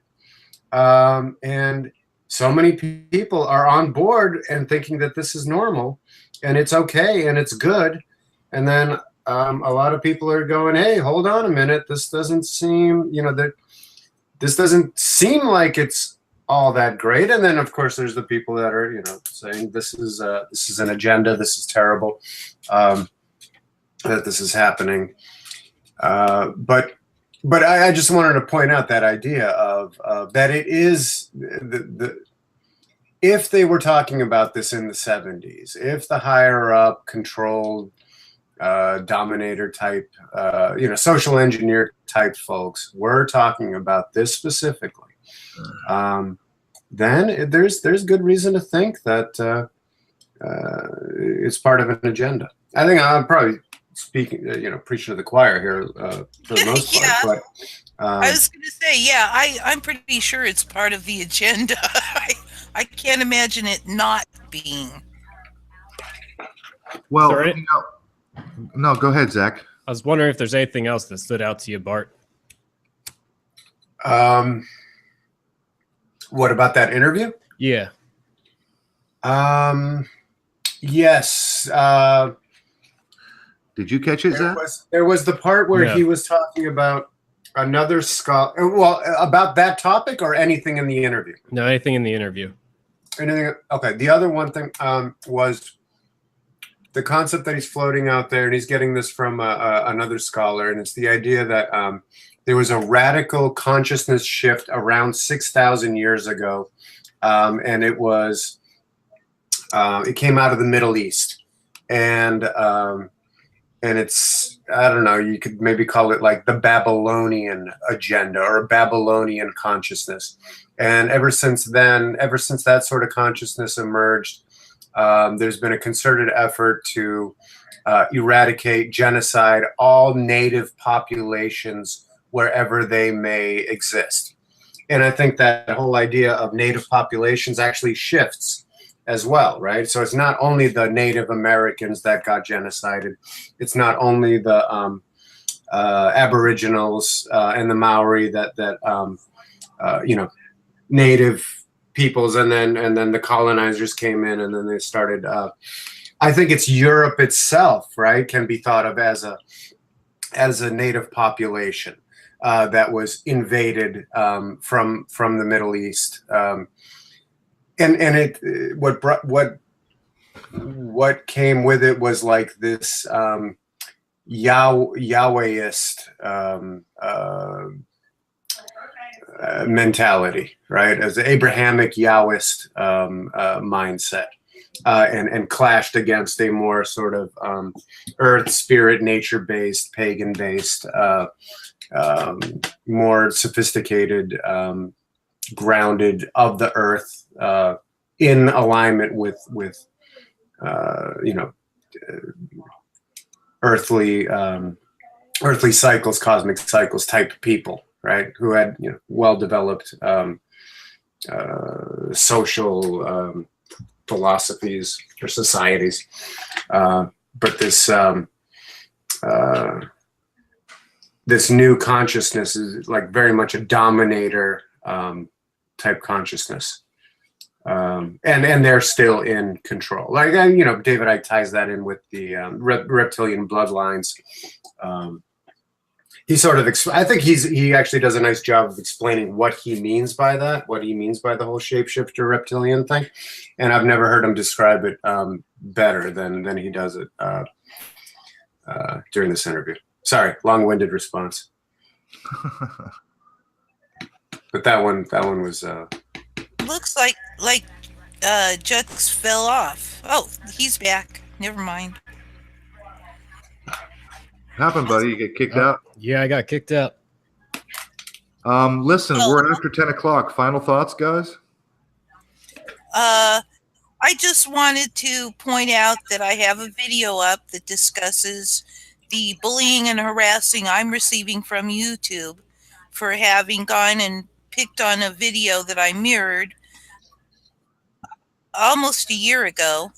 And then instead of saying, hey, we're taking your video down that you mirrored, saying, we're going to strike you. My thumbnail option.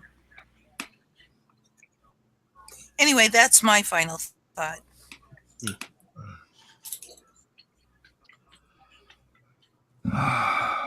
Zach, My final thoughts would just what do you think, brother?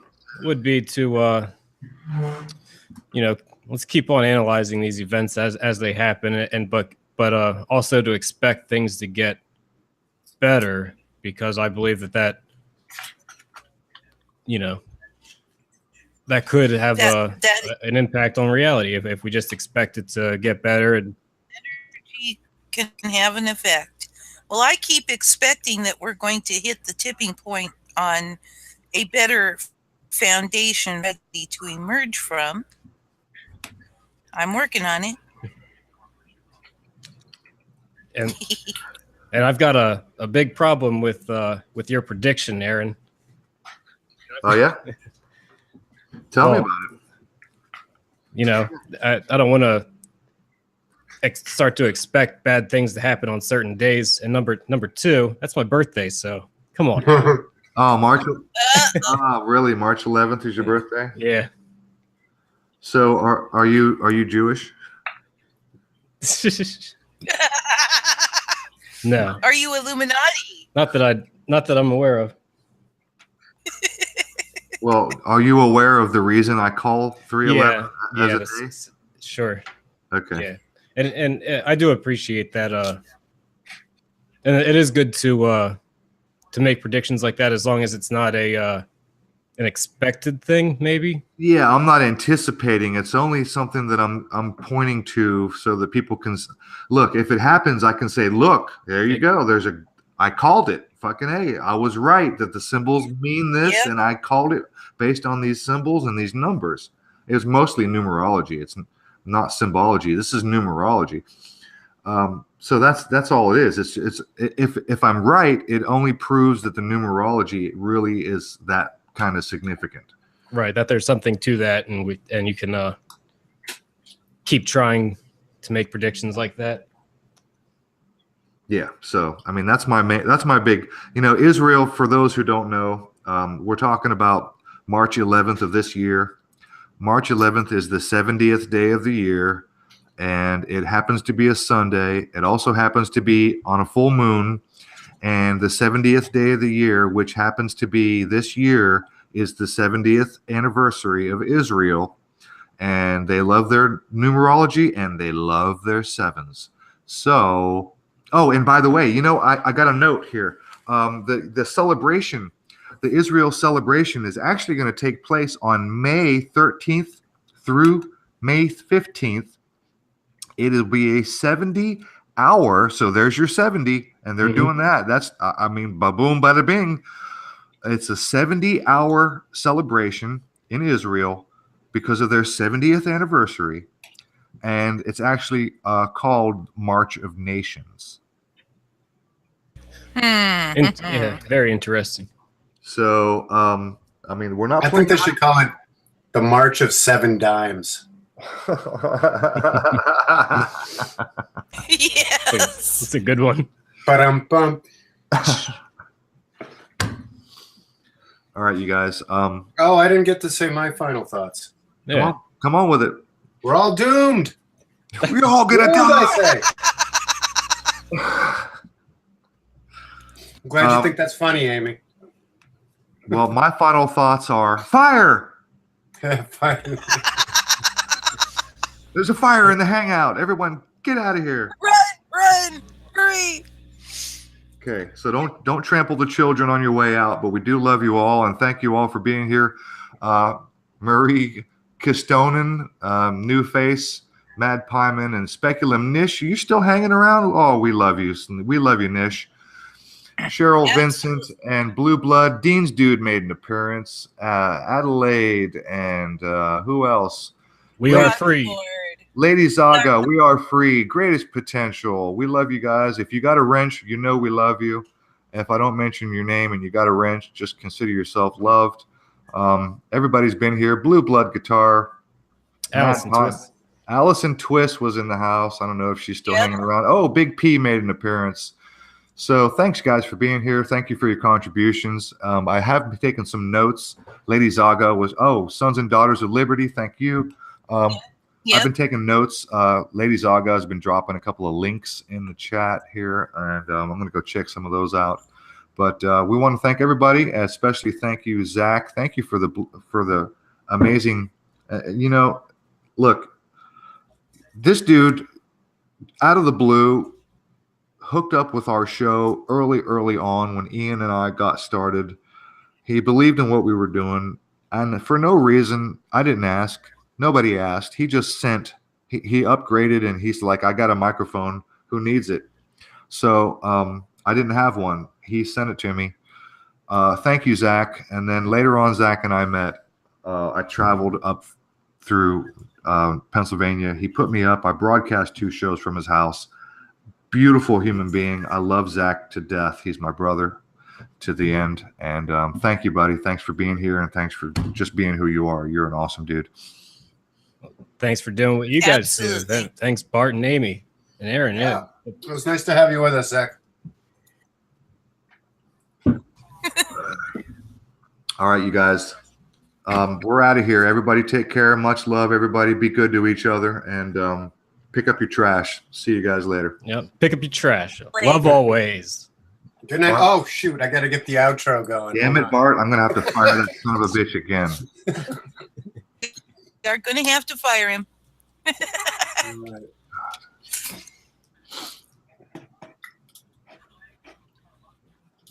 Start screen. Real soon now. Real soon now. Dock this man a day's pay for napping on the job. Damn straight. You got him highlighted, Aaron? Okay. All right. And here we go.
You know, I just wanted to say this real quick before we finalize. I didn't get to cover the ozone hoax. We're still live, by the way. Oh, okay. What's the ozone hoax, Aaron? If you guys want to, we can do a little bit of overtime, and I'll do it. Let's do it. So if you guys are still hanging out in the chat, or if you're hanging out watching the show, stick around a minute, and I will shatter your world with the ozone hoax if you're not aware of it. Zach, you are, pardon me, but 32? 27. Oh, gosh, you're younger than I thought. Wow. Okay. But you're still probably old enough to know about the ozone, the holes in the ozone. Yeah, the holes in the ozone and back in the 80s. Back in the 80s, yeah, I remember. Well, I've heard, yeah. And they blamed it on hairspray and cans of spray, Sure. you know, deodorant and things like that. CFEs or CFCs, the chemical. CFCs. Chlorofluorocarbons. Yes. And they blamed holes in the ozone on Chlorofluorocarbons. Okay. Well, Chlorine, fluorine, and carbon. here's the thing with ozone. And hey, World Peace showed up. I didn't know. Did you just show up or you've been here a little while? I don't know. Anyway, here's the thing with ozone. I know there's only 15 people watching right now. Half of the people bolted because I said goodbye, but here it is. Here it is. Ozone. Have you ever smelled it? Let me just cover that real quick. Have you ever smelled ozone? I have. You know what ozone smells like? Do you guys, you ever get that odor? Smell Yeah. it? Yeah. Have you ever messed with an electric train set, or have you ever gotten near like an electric motor, or have you ever been outside during a major lightning storm and smelled that pungent ozone smell? In fact, there are even machines called ozone machines. They're supposed to be odor eliminators, and they use them in flood and water restoration. If you have mold and shit like that, they set up ozone machines. So here's the thing. Ozone is created two ways. Electricity is one way, and that's why you smell ozone around electric motors and electrical discharges like lightning and things like that. Uh-huh. Another way ozone is created is with ultraviolet light. So a quick chemistry lesson, and I'll be real fast. Oxygen is one atom. There is an atom of oxygen. And then there's the molecule O2, which we breathe in, which is two atoms of oxygen.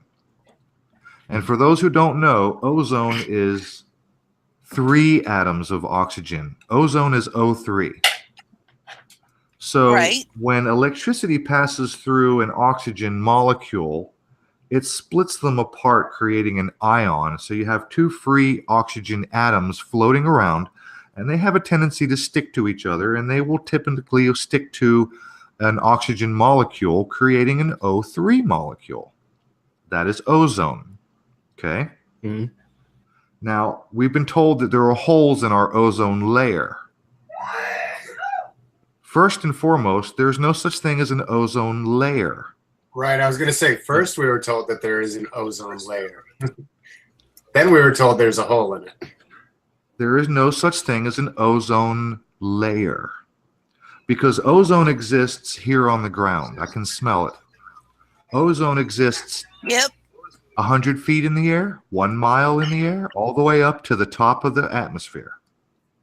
Anywhere oxygen exists, ozone exists, because of the phenomenon of electricity and because of the phenomenon of ultraviolet light striking oxygen molecules. Okay? Okay. So here's what happens. When you have an atmosphere full of oxygen and you bombard it with ultraviolet light, ozone is created.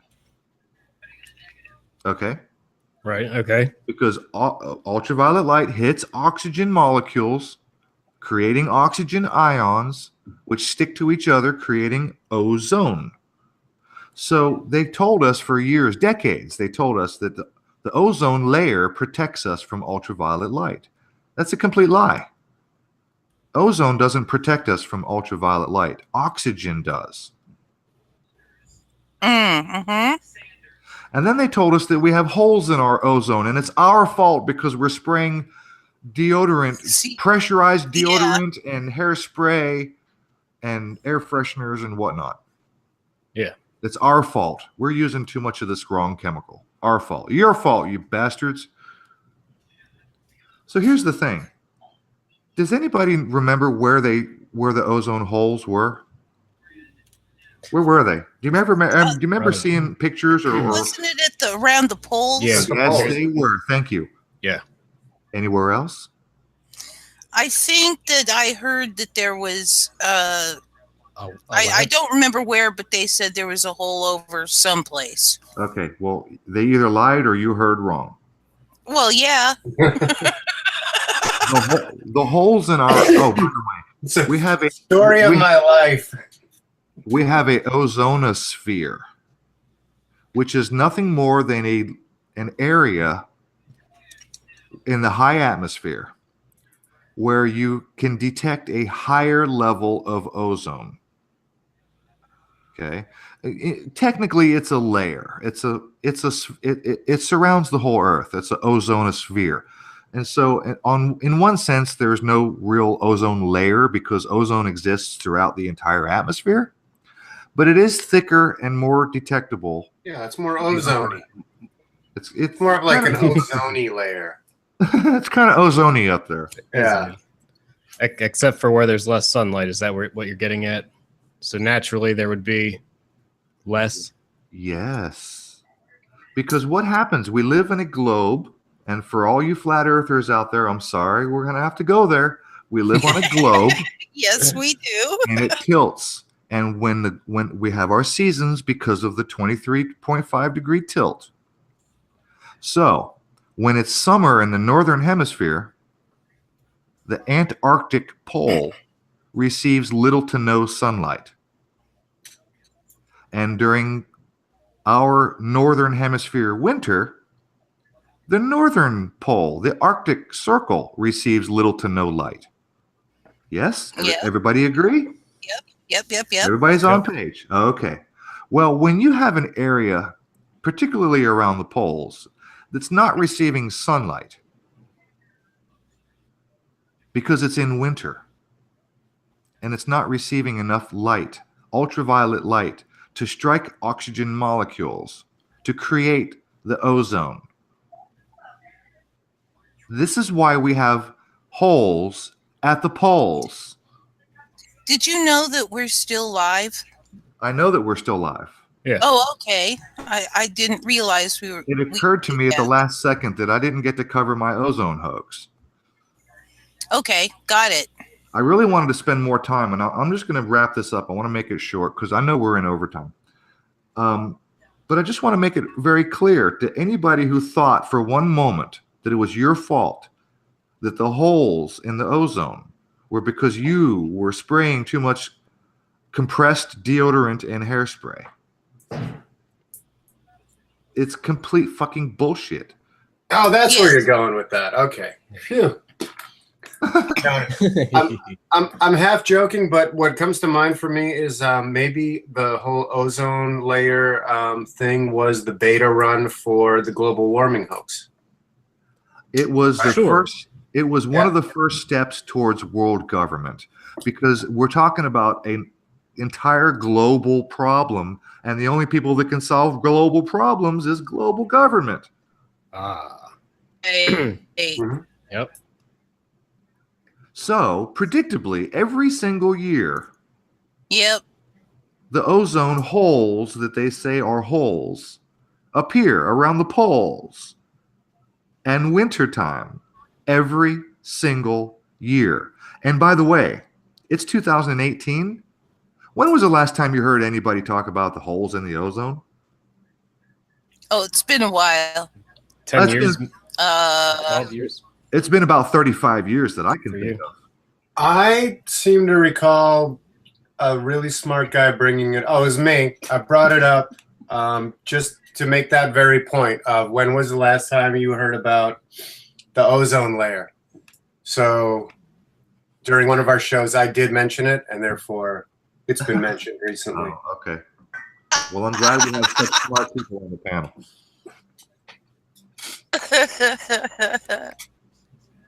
So there it is in a nutshell. Ozone is created by oxygen molecules being struck by ultraviolet light, therefore creating O3, which is ozone. And when oxygen molecules do not have ultraviolet light bombardment, such as the poles when they are in winter, that's when you see less ozone in that layer of atmosphere. It's a natural occurrence. Right. And Right. under Margaret Completely. Thatcher, scientists were dispatched to the poles during the Margaret Thatcher era, because the scientists already suspected that this was the case. And they went there to do their tests to confirm that that was, in fact, the case. All the while, the headlines were reading, "It's your fault." Yes. Oh yeah. Well, that's the part. That's the part I was sort of pointing to around that it was the beta test for the global warming thing, because that's the most dangerous part of that message. Is that pointing? It's you serfs, you plebeians on the land. You've done this through your irresponsible consumption of the manufactured goods that we served up to you. Yeah. Right. So it's twofold. Really, Yeah. it's the fear. Not the fear. It's the blame to make you feel bad, and then also to establish a worldwide problem that needs a Yeah. central organization to Yep. fix. Yeah. It's a clever deception. Problem, reaction, solution. It's a win-win for them. Yeah, good one, Aaron. I'm glad you brought that up. Yes. Yeah, guys. So there it is. Yeah, but too sciency though, Aaron. I mean, like, Hey. why even go to chemistry? And Hey, curve doesn't water, bro. Prove me wrong. yeah.